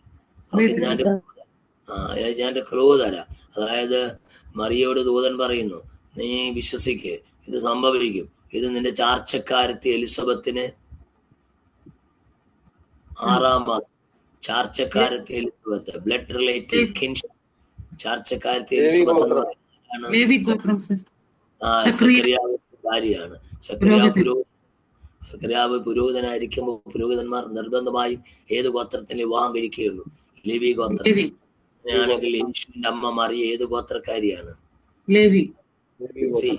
വളരെ രസകരമായ എൻ്റെ ഒരു ഒബ്സർവേഷൻ ആണ്. അങ്ങനെയാണെങ്കിൽ യേശുവിന്റെ പപ്പ ജോസഫ് യഹൂദാ ഗോത്രവും യേശുവിന്റെ അമ്മ മറിയ ലേവി ഗോത്രവും. മെശിഹ വരേണ്ടതിന് ഒരു ഗോത്രത്തിൽ നിന്നല്ല 2 ഗോത്രത്തിൽ നിന്നാണെങ്കിൽ തമ്പുരാൻ പറഞ്ഞതേ പിടിച്ചോ, 2 ഗോത്രക്കാരും പിടിച്ചോ, മെശിഹ വരുന്നുണ്ട്. ഇനി അടുത്തത് യേശുക്രിസ്തുവിന്റെ ജഡാവതാരത്തെ കുറിച്ച് ഞാൻ പറഞ്ഞല്ലോ. യേശുക്രിസ്തുവിന്റെ ജഡാവതാരത്തിന് മുമ്പുള്ള കാലം യോഹന്നാൻ സുവിശേഷം നമ്മൾ വായിച്ചു. അവിടുന്ന് ജഡമെടുക്കുന്നതിന് മുമ്പ് വചനമായിരുന്നു, അവിടുന്ന് ദൈവമായിരുന്നു, ദൈവത്തോട് കൂടെയായിരുന്നു. അഥവാ യേശുക്രിസ്തുവിന്റെ ആസ്തിക്യം 3 തിരിക്കാം. അതായത് 1-ാം അധ്യായം 1-ാം വാക്യം യോഹന്നാൻ, യേശുക്രിസ്തുവിന്റെ പ്രീ എക്സിസ്റ്റൻസ്, അതായത് പൂർവാസ്തിക്യം. എന്താണ്? ആദിയിൽ ദൈവവചനമുണ്ടായിരുന്നു. അത് ആദിയിൽ വചനം ഉണ്ടായിരുന്നു പറയുമ്പോൾ അതിന്റെ ലളിത ഭാഷയിൽ അതിന്റെ അർത്ഥം എന്ന് പറയുന്നത് ആദിയിൽ വചനമായിരുന്നു എന്നാണ്. In the beginning was the word എന്ന ഇംഗ്ലീഷിൽ. ഇത്രയുടെ ആഴത്തിൽ ഗ്രീക്കിൽ NRK ലോഗോസ് എന്നാണ്. എന്ന് വെച്ചാൽ NRK ലോഗോസ് എന്ന് പറഞ്ഞാൽ NRK ആദിയിൽ എന്നല്ല, ആദി മൂലത്തിൽ നിന്നാണ്. അതുകൊണ്ടാണ് യോഹന്നാൻ വെളിപ്പാട് പുസ്തകത്തിൽ യേശു പറഞ്ഞു 1:18-19 വായിക്കുമ്പോൾ, ഞാൻ ആദ്യം അന്തരമാവുന്ന ആൽഫയും ഒമേഗ. ആൽഫ എന്ന് പറഞ്ഞാൽ ഗ്രീക്കിലെ ആദ്യത്തെ അക്ഷരമാണ്, ഒമേഗ എന്ന് പറഞ്ഞാൽ ഗ്രീക്കിലെ അവസാനത്തെ അക്ഷരമാണ്. അതുകൊണ്ട് ഞാൻ ആദ്യം അന്തനം എന്നൊക്കെ നമ്മുടെ A-Z എന്ന് പറയുന്നതിന് തുല്യമാണ്. പക്ഷെ ഗ്രീക്കിൽ ആൽഫ എന്ന് യേശു പറയുമ്പോൾ അതിന്റെ അർത്ഥം, യേശു പറയുന്ന വാക്ക് എപ്രിയോറി, അതായത് പ്രിയർ ടു ദ ക്രിയേഷൻ, എപ്രിയോറിയാണ്. എന്ന് പറഞ്ഞാൽ ആദിയിൽ വചനം ഉണ്ടായിരുന്നു പറയുന്നതിനേക്കാൾ ആദി മൂലത്തിൽ വചനമായിരുന്നു എന്നാണ് അതിന്റെ യഥാർത്ഥ അർത്ഥം. എന്താണ്? ആദിയിലല്ല, ബിഫോർ ദ ബിഗിനിങ്. ആദി മൂലത്തിൽ. മൂലം എന്ന് പറഞ്ഞാൽ എന്താണ്? മൂലം ഇൻ മലയാളം മൂലം എന്ന് പറഞ്ഞാൽ എന്താണ്? മൂലം. ഹേതു എന്ന് പറഞ്ഞാൽ എന്താണ്? ഹേതു കാരണം. മൂലം എന്ന് പറഞ്ഞാൽ എന്താണ്? അത് കാരണം, അതുകൊണ്ട്. മൂലം, ഹേതു. മലയാളമാണ് ഞാൻ പറയുന്നത്. മൂലം, ഹേതു എന്നൊക്കെ പറഞ്ഞാൽ എന്താണ്? കാരണമെന്നാണ്. മനസ്സിലായോ? എപ്രിയോറി എന്ന് പറഞ്ഞാൽ ആദിമൂലം, പ്രയർ ടു ദ ക്രിയേഷൻ. എപ്രിയോറി അതെന്ന് വെച്ചാൽ എല്ലാ സൃഷ്ടി. അതുകൊണ്ടാണ് കൊലോസ്യ ലേഖനം 1-ാം അധ്യായം 15-ാം വാക്യത്തിൽ അവൻ സർവ്വസൃഷ്ടിക്കും ആദ്യജാതനും. ആ ട്രാൻസ്ലേഷൻ പെശകാണ്. സർവ്വസൃഷ്ടിക്കും ആദ്യജാതൻ എന്നല്ല, സർവ്വസൃഷ്ടിക്കും ആദ്യമേ ഉള്ളവനെന്നാണ്. അവൻ ജനിപ്പിക്കപ്പെട്ടവനല്ല. This is not created. അതാണ് യഹോവ സാക്ഷി ആ വാക്യം എടുത്തോട്ട് ചുമ്മാതെ പുസ്തിക്ക് വരുന്നത്. അതിന്റെ അർത്ഥം എന്ന് പറഞ്ഞാൽ he was from the beginning, he was there from the beginning. യഹോവ സാക്ഷികൾ പറയുന്ന പോലെ ദൈവത്തിന് യേശുവിനും തമ്മിൽ ഇടയിൽ അവരുടെ ഒറിജിൻ ഇല്ല. അവർക്ക് തമ്മിൽ ഇടയിൽ ഒരു കാലയളവില്ല. When there was God, Jesus was already there, or the word was already there. കാരണം എന്താണ് പറയാ, ഞാനിപ്പം സോഷ്യൽ മീഡിയയിൽ ഞാനൊരു വോയിസ് ക്ലിപ്പ് ഇടുകയാണ്. എന്താണ് വോയിസ് ക്ലിപ്പ്? പ്രധാനമന്ത്രി മോദിയെ ചീത്ത പിടിച്ചുകൊണ്ടും അല്ലെങ്കിൽ എന്തെങ്കിലും കാര്യം നമ്മുടെ ഭരണഘടനയ്ക്കെതിരെയും ഇന്ത്യ മഹാരാജ്യത്തിനെതിരെ ഞാൻ ഒരു വോയിസ് ക്ലിപ്പ് ഇട്ടാൽ ഇവിടുത്തെ സൈബർ സെല്ലുകാർ എന്ത് ചെയ്യും? അത് ട്രേസ് ചെയ്തിട്ട് അതിന്റെ ഒറിജിൻ ആരാന്ന് കണ്ടാൽ ഞാനാന്ന് കാണുമ്പോൾ അവരെന്നെ എന്ത് ചെയ്യും? അറസ്റ്റ് ചെയ്യും, FIR തയ്യാറാക്കും, കോടതി ഹാജരാക്കും, കോടതി എന്നെ വിസ്തരിക്കും. അപ്പൊ കോടതിയുടെ മുന്നിൽ ഞാൻ പറയുക, അയ്യോ ഞാനല്ല അത് ചെയ്തത്, എന്റെ ശബ്ദമാണെന്ന് പറഞ്ഞാൽ, അത് ഞാനല്ല എന്റെ ശബ്ദമാണെന്ന് പറഞ്ഞാൽ ശബ്ദത്തെ ശിക്ഷിക്കാൻ ഒക്കുവോ? ഇല്ല.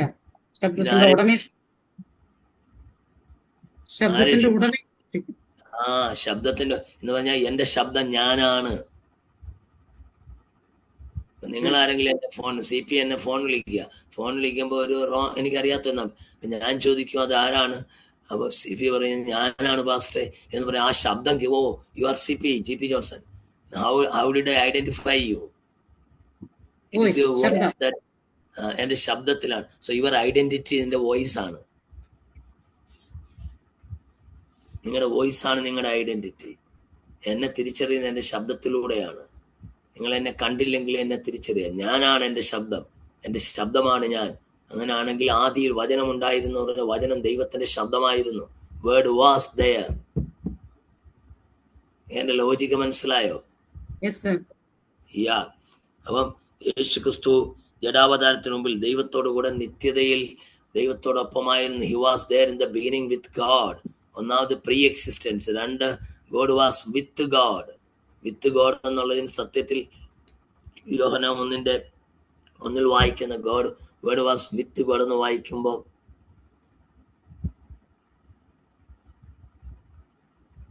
വേർഡ് വാസ് വിത്ത് ഗോഡ് എന്ന് വായിക്കുമ്പോൾ ആ വിത്ത് എന്നുള്ള പ്രിപ്പോസിഷൻ അവിടെ ഉപയോഗിക്കുന്നു. വിത്ത് എന്നുള്ള പ്രിപ്പോസിഷൻ ഇംഗ്ലീഷിൽ ഉപയോഗിക്കുമ്പോൾ അത് തെറ്റാണ്. അതിന്റെ ഗ്രീക്കിൽ ഉപയോഗിക്കുന്ന പ്രോസ് എന്ന ഗ്രീക്ക് പദമാണ്. PROS എന്ന ഗ്രീക്കിൽ എഴുതുന്ന പ്രോസ് എന്ന ഗ്രീക്ക് പദമാണ്.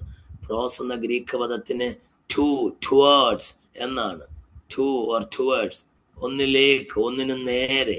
അതിന്റെ ലളിതാർത്ഥം the word was with God എന്നല്ല, the word was face to face with God. Face to face God, face to face to God, or face to God. God, the word was face. They both were standing or seated on the same platform, looking each other face to face. Wow. അവർ രണ്ടുപേരും ഒരേ ഫൂട്ടിങ്ങിലാണ്, പരസ്പരം മുഖത്തോട് മുഖം നോക്കി നിൽക്കുകയാണ്. ഞാൻ നിങ്ങളോട് ത്രീത്തം പറഞ്ഞപ്പോൾ കാണിച്ചില്ലായിരുന്നോ? ഒരു കട്ട എടുത്തിട്ട് അതിന്റെ സൈഡ് ബേസും ഫേസും തമ്മിൽ വ്യത്യാസമുണ്ടെങ്കിലും ബേസും ഫേസും ആ കട്ടയുടെ ഭാഗമാണെന്ന് കഴിഞ്ഞ ക്ലാസ്സിൽ പറഞ്ഞായിരുന്നോ? അപ്പൊ നിങ്ങൾക്ക് മനസ്സിലായി. അപ്പൊ ഇത് രണ്ടുപേരും face to face with God എന്നാണ് അതിന്റെ literal meaning. God word literally was face to face with God. ദൈവത്തോടെന്ന് വെച്ചാൽ മുഖാമുഖമായിരുന്നു. അടുത്ത വേർഡ് അതാണ് കോ എക്സിസ്റ്റൻസ്. സോ ഒന്നാമത്തെ പ്രീ എക്സിസ്റ്റൻസ്, ഒന്നാമത്തത് പൂർവാസ്തിക്യം, രണ്ടാമത്തത് കോ എക്സിസ്റ്റൻസ് സഹാസ്തികം, കൂടെ വസിച്ചു. മൂന്നാമത്തത് വേർഡ് വാസ് ഗോഡ് സ്വയാസ്തികം, സെൽഫ് എക്സിസ്റ്റന്റ്.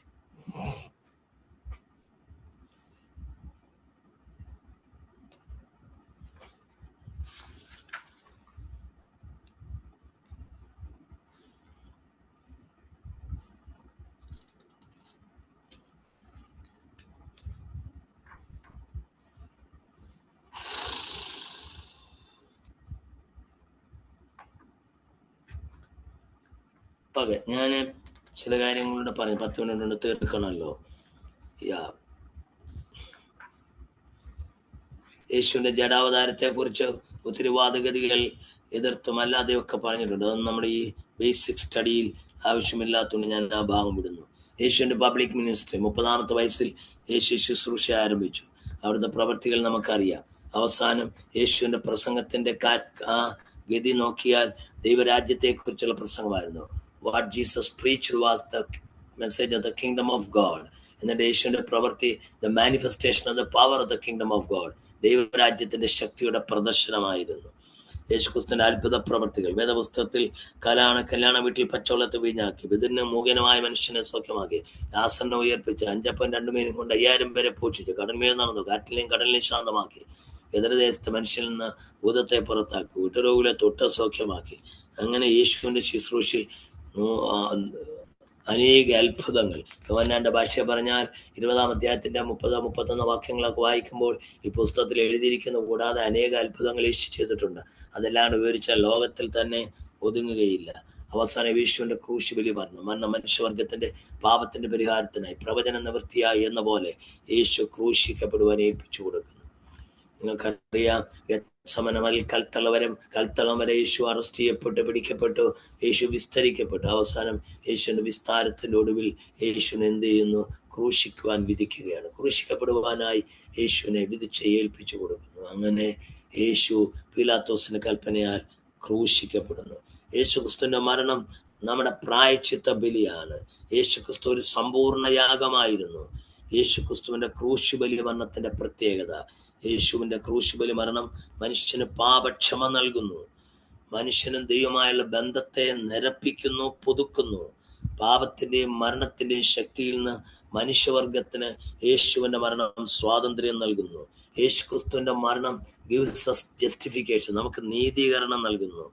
യേശു ക്രിസ്തുവിന്റെ പുനരുത്ഥാനം പുതുജീവനും പ്രത്യാശയും നിത്യജീവനും നൽകാൻ കാരണമായി. യേശു ക്രിസ്തുവിന്റെ മരണം പാപത്തെ പരാജയപ്പെടുത്തുന്നു, ശാപത്തെ പരാജയപ്പെടുത്തുന്നു.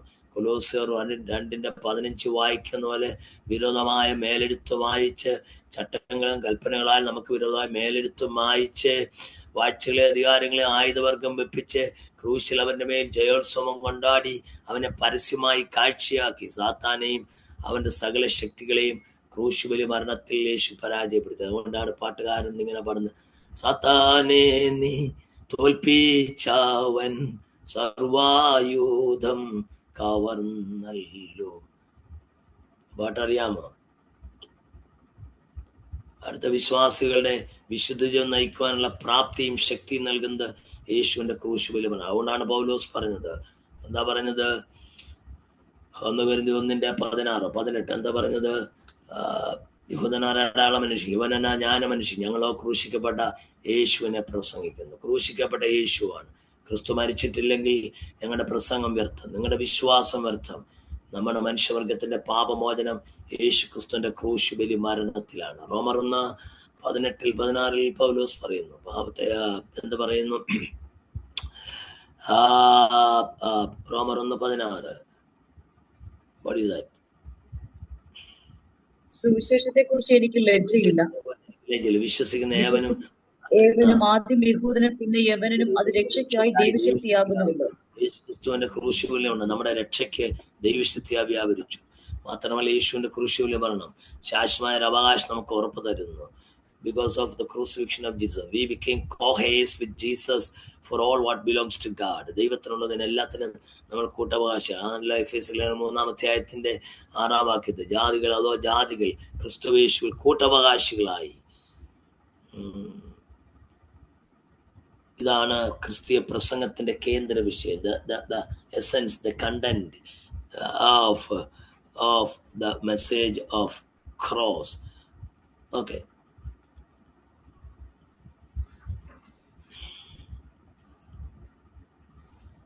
യേശുവിന്റെ ക്രൂശുബലി മരണം കൊണ്ട് ഉണ്ടായ ഫലങ്ങൾ, നമുക്ക് പാപക്ഷമ കിട്ടി, നമ്മെ ദൈവത്തോട് നിരപ്പിച്ചു. ദ ഫൊർഗിവ്നെസ് ഓഫ് സിൻ, നമ്മൾ അങ്ങനെയല്ല വായിക്കുന്നത്. ലൂക്കോസ് സുവിശേഷം 24-ാം അധ്യായത്തിന്റെ 38-ാം വാക്യം മറ്റോ അവിടെ വായിക്കുന്നുണ്ടല്ലോ. ദ ഫൊർഗിവ്നെസ് ഓഫ് സിൻ, പാപത്തെ എടുത്തു മാറ്റി. അഫിയേസിസ് എന്നുള്ള ഗ്രീക്ക് പദം മറ്റാണ് ഉപയോഗിക്കുന്നത്. അഫിയേസിസ്. 2 റെക്കൺസൈൽഡ്, ലോകത്തെ ദൈവത്തോട് നിരപ്പിച്ചു. 2 Corinthians 5:18 വായിക്കുമ്പോൾ ക്രിസ്തുവിന് പകരമായി നിന്നുകൊണ്ട് ലോകത്തെ നിരപ്പിക്കുന്ന അല്ലെ റെക്കൺസിലിയേഷൻ. അടുത്തത് റിഡംഷനാണ്, വീണ്ടെടുപ്പ്. അങ്ങനെ പിന്നൊന്ന് നീതീകരണം, ജസ്റ്റിഫിക്കേഷൻ. ഇത്രയും കാര്യങ്ങൾ യേശുവിന്റെ ക്രൂശുബലി മരണം എനിക്ക് നിങ്ങൾക്ക് ലഭിച്ചു എന്നത് മറന്നു പോകരുത്. യേശു മരിച്ചു, അടക്കപ്പെട്ട യേശു പാതാളത്തിലേക്ക് ഇറങ്ങിപ്പോയി എന്ന് നാം വായിക്കുന്നുണ്ട്. യേശു പാതാളത്തിലേക്ക് പോയി എന്ന് പറയുന്ന ക്രൂശിക്കിടന്ന കള്ളനോട് യേശു പറഞ്ഞു, ഇന്ന് നീ എന്നോടുകൂടെ പരദീസയിലിരിക്കും. പണ്ട് നോഹയുടെ കാലത്ത് അനുസരിക്കാത്ത ആത്മാക്കളോട് പ്രസംഗിച്ചു. പാതാളത്തിൽ നിന്ന് വിശുദ്ധന്മാരെ പരദീസയിലേക്ക് കൊണ്ടുപോയി. പാപത്താൽ അടയപ്പെട്ട സ്വർഗത്തിന്റെ പ്രവേശനവാത തുറന്നു. യേശുക്രിസ്തുവിന്റെ പുനരുത്ഥാനം പ്രസക്തമാണ്. പുനരുത്ഥാനത്തെക്കുറിച്ച് വേദപുസ്തകത്തിൽ മനുഷ്യൻ മരിച്ചാൽ ജീവിക്കുമോ? യേശു ഉയർത്തെഴുന്നേറ്റ് വന്നു എന്നുള്ളത് കൊണ്ട് മനുഷ്യനും മരിച്ചാൽ ഉയർത്തെഴുന്നേൽക്കും. അങ്ങനെയാണല്ലോ നാം വായിക്കുന്നത്. എന്താ? ഫിലിപ്പി ലേഖനം 3-ാം അധ്യായത്തിന്റെ 21-ാമത് വാക്യം. നമ്മുടെ പൗരത്വമോ, അങ്ങനല്ലയോ വായിക്കുന്നത്? നമ്മുടെ പൗരത്വമോ സ്വർഗത്തിലാകുന്നു. അവിടെ നമ്മുടെ കർത്താവായ യേശു ക്രിസ്തു രക്ഷിതാവായി വരുമെന്ന് നാം കാത്തിരിക്കുന്നു. അടുത്ത വാക്യം പ്രസക്തമാണ്, വായിച്ചാട്ടെ. നമ്മുടെ പൗരത്വമോ സ്വർഗത്തിലാകുന്നു, അവിടെ നിന്ന് കർത്താവായ യേശു ക്രിസ്തു രക്ഷിതാവായി വരുമെന്ന് നാം കാത്തിരിക്കുന്നു. അവൻ സകലവും തനിക്ക് കീഴ്പ്പെടുത്തുവാൻ കഴിയുന്ന അവൻ സകലവും തനിക്ക് കാൽ കീഴാക്കുന്നവന്റെ ശക്തി, വ്യാപാര ശക്തിയാൽ നമ്മുടെ താഴ്ചയുള്ള ശരീരത്തെ നമ്മുടെ മഹത്വമുള്ള ശരീരത്തോട് അവന്റെ മഹത്വമുള്ള ശരീരത്തോട് അനുരൂപമായി രൂപാന്തരപ്പെടുത്തും. യേശു ഉയർത്തെഴുന്നേറ്റത് കൊണ്ട് നമുക്കും ഒരു ഉയർത്തെഴുന്നേൽപ്പുണ്ട്. 1 Corinthians 15 മൊത്തം അതാണ് വായിക്കുന്നത്. ഹല്ലേലൂയ. യേശു ഉയർത്തെഴുന്നേറ്റ്, യേശുവിന്റെ ഉയർപ്പ് കൊണ്ട്, പുനരുത്ഥാനം കൊണ്ട് നമുക്കൊരു പുനരുത്ഥാനമുണ്ട്. യേശു പുനരുത്ഥാനം പ്രാപിക്കും എന്നതിനെ കുറിച്ച് വേദപുസ്തകത്തിൽ നിരവധി പഴയ നിയമ പ്രവചനങ്ങൾ ഉണ്ട്. സങ്കീർത്തനം 16:10 നീ എന്റെ പ്രാണനെ പാഴാതെ വിടുകയില്ല, നിന്റെ പരിശുദ്ധനെ ദ്രവത്വം കാണുവാൻ സമ്മതിക്കുകയില്ല. എബ്രായർ 2:15 അവന്റെ പ്രാണൻ അകത്യാഗമായി തീർന്നു എന്ന് വായിക്കുന്നു. യോന വത്സ്യത്തിന്റെ വയറ്റിൽ 3 ദിവസം ഇരുന്ന പോലെ മനുഷ്യൻ ഇരിക്കേണ്ടതാകുന്നു വായിക്കുന്നു. അങ്ങനെ യേശു പുനരുത്ഥാനം പ്രാപിച്ചു. പുനരുത്ഥാനത്തിന്റെ ഉദ്ദേശം പഴയ നിയമ പ്രവർത്തനങ്ങളുടെ നിവൃത്തി, യേശുവിന്റെ ദൈവത്വം പ്രകടമാക്കി. യേശു ഉയർത്തെഴുന്നേറ്റിട്ടില്ലായിരുന്നെങ്കിൽ നമ്മൾ ഇന്ന് പ്രസംഗിക്കേണ്ടി വരില്ലായിരുന്നു. മറ്റ് യാതൊരു ആളുടെ മരണം പോലെ തന്നെ യേശുവിന്റെ മരണവും അസ്തമിക്കുമായിരുന്നു. എന്നാൽ യേശു ഉയർത്തെഴുന്നേറ്റത് കൊണ്ട് പാപത്തിന്മേൽ, ശാപത്തിന്മേൽ, മരണത്തിന്മേൽ, പിശാചിത്തിന്മേൽ, രോഗത്തിന് മേൽ, മനുഷ്യന് ഭീതി വിഷയമായ സകല വിഷയത്തിനേലും എനിക്ക് നിങ്ങൾക്ക് ജയം ലഭിക്കുകയാണ്. യേശുവിന്റെ പുനരുത്ഥാനം ഒരു അത്ഭുതകരമായ സംഭവമാണ്. യേശുവിന്റെ സ്വർഗാരോഹണം. ഞാൻ അവസാനിപ്പിക്കട്ടെ, ഇന്നത് അവസാനിപ്പിക്കണമെന്നുള്ളതുകൊണ്ട് ഞാൻ ഇങ്ങനെ നക്ഷൽ പറഞ്ഞു കുറേയൊക്കെ സ്കിപ്പ് ചെയ്യുകയായിരുന്നു. യേശു സ്വർഗാരോഹണം ചെയ്തു. അപ്പോസ്തലപ്രവൃത്തി 1:11 ഗലീല പുരുഷന്മാരെ, നിങ്ങൾ ആകാശത്തിലേക്ക് നോക്കി നിൽക്കുന്നുണ്ട്, നിങ്ങളെ വിട്ട് സ്വർഗാരോഹണം ചെയ്ത യേശു പോകുന്നതിനായി നിങ്ങൾ കണ്ടതുപോലെ വീണ്ടും വരുമെന്ന് പറയുന്ന വചനം കേട്ട് ശിഷ്യന്മാർ ഒലിവുമല വിട്ട് വാങ്ങിപ്പോയി. പെന്തക്കോസ്ത് നാൾ വരെ അവർ പരിശുദ്ധാത്മാവിന് വേണ്ടി കാത്തിരുന്നു. യേശു കർത്താവ് വീണ്ടും വരും. ആമേൻ. യേശു കർത്താവ് വീണ്ടും വരും. യേശു കർത്താവ് വീണ്ടും വരും. അത് നമ്മുടെ പ്രത്യാശയാണ്, അത് നമ്മുടെ പ്രതീക്ഷയാണ്. It's our hope, it's our anticipation. ഓരോ പ്രാവശ്യം കർത്തൃമേശ എടുക്കുമ്പോഴും നമ്മൾ അറിയാതെ പറയുകയാണ്, ഈ അപ്പം ഞാൻ തിന്നുന്നു, ഈ പാനപാത്രം കുടിക്കുന്നു, ഇത് വാക്കും ഭാഷണവും കൂടാതെ പറയുന്നു. ഒരുത്തൻ മരിച്ചു, അടക്കപ്പെട്ടു, ഉയർത്തെഴുന്നേറ്റ് സ്വർഗാരോഹണം ചെയ്തു, അവൻ വീണ്ടും. It's an act of anticipation. It's an act of anticipation. It's an act of anticipation. Every time when you take part in the communion, you are anticipating the forthcoming or the impending coming of Jesus. എത്രയും താമസമെന്ന കർത്താവ് വരും. കർത്താവ് താൻ ഗംഭീരനാഥത്തോടും പ്രധാന ദൂതന്റെ ശബ്ദത്തോടെ ദൈവത്തിന്റെ കാഹളത്തോടും കൂടെ സ്വർഗത്തിൽ നിന്ന് ഇറങ്ങി വരികയും. ക്രിസ്തു 1 തെസ്സലോനിക്കർ 4:16 ക്രിസ്തുവിൽ മരിച്ചവർ പിന്നെ ഉയർത്തെഴുന്നേൽക്കും, പിന്നെ ജീവനോട് ശേഷിക്കുന്നവരായ നാം കർത്താവിനെ എതിരേൽപ്പാൻ മേഘങ്ങളിൽ എടുക്കപ്പെടുകയും ചെയ്യും. ഇങ്ങനെ നാം എപ്പോഴും അവനോട് കൂടെ ആയിരിക്കും. യേശു ക്രിസ്തു മടങ്ങി വരും. ആമേൻ. യേശു ക്രിസ്തു മടങ്ങി വരും. ഞാനിങ്ങനെ പറയാം, എബ്രായ ലേഖനം 9 27 വാക്യം, ഒരിക്കൽ മരിക്കുകയും പിന്നെ ന്യായവിധിയും ദൈവം മനുഷ്യർക്ക് നിയമിച്ചിരിക്കുക. ക്രിസ്തുവും അങ്ങനെ തന്നെ അനേകരുടെ പാപങ്ങൾക്കായി ഒരിക്കലായി അർപ്പിക്കപ്പെട്ടിട്ട് 28 വാക്യം, തനിക്കായി കാത്തു നിൽക്കുന്നവരുടെ രക്ഷയ്ക്കായി അവൻ പാപം കൂടാതെ രണ്ടാമത് പ്രത്യക്ഷനാകും. ഇതാണ് ഒരു ദൈവത്തിന്റെ പ്രത്യാശ. എൻ്റെ കർത്താവ് വരും, എൻ്റെ കർത്താവ് വരും. This is all about Christology. ഇതാണ് യേശു ക്രിസ്തുവിനെ കുറിച്ചുള്ള പഠനം. നിങ്ങൾക്ക് എന്തെങ്കിലുമൊക്കെ നക്ഷൽ മനസ്സിലായി എന്ന് വിശ്വസിക്കുന്നു. നിങ്ങൾ ഈ ഭാഗങ്ങൾ, ഈ ക്ലൗഡ് നിങ്ങൾ കോപ്പി ചെയ്ത് നിങ്ങളെല്ലാവരും കേൾക്കൂ. ദൈവം നിങ്ങളെ അനുഗ്രഹിക്കട്ടെ. അടുത്ത ക്ലാസ്സിൽ നമ്മൾ പരിശുദ്ധാത്മാവിനെ കുറിച്ച് ലളിതമായി നക്ഷൽ പഠിക്കും. എനിക്ക്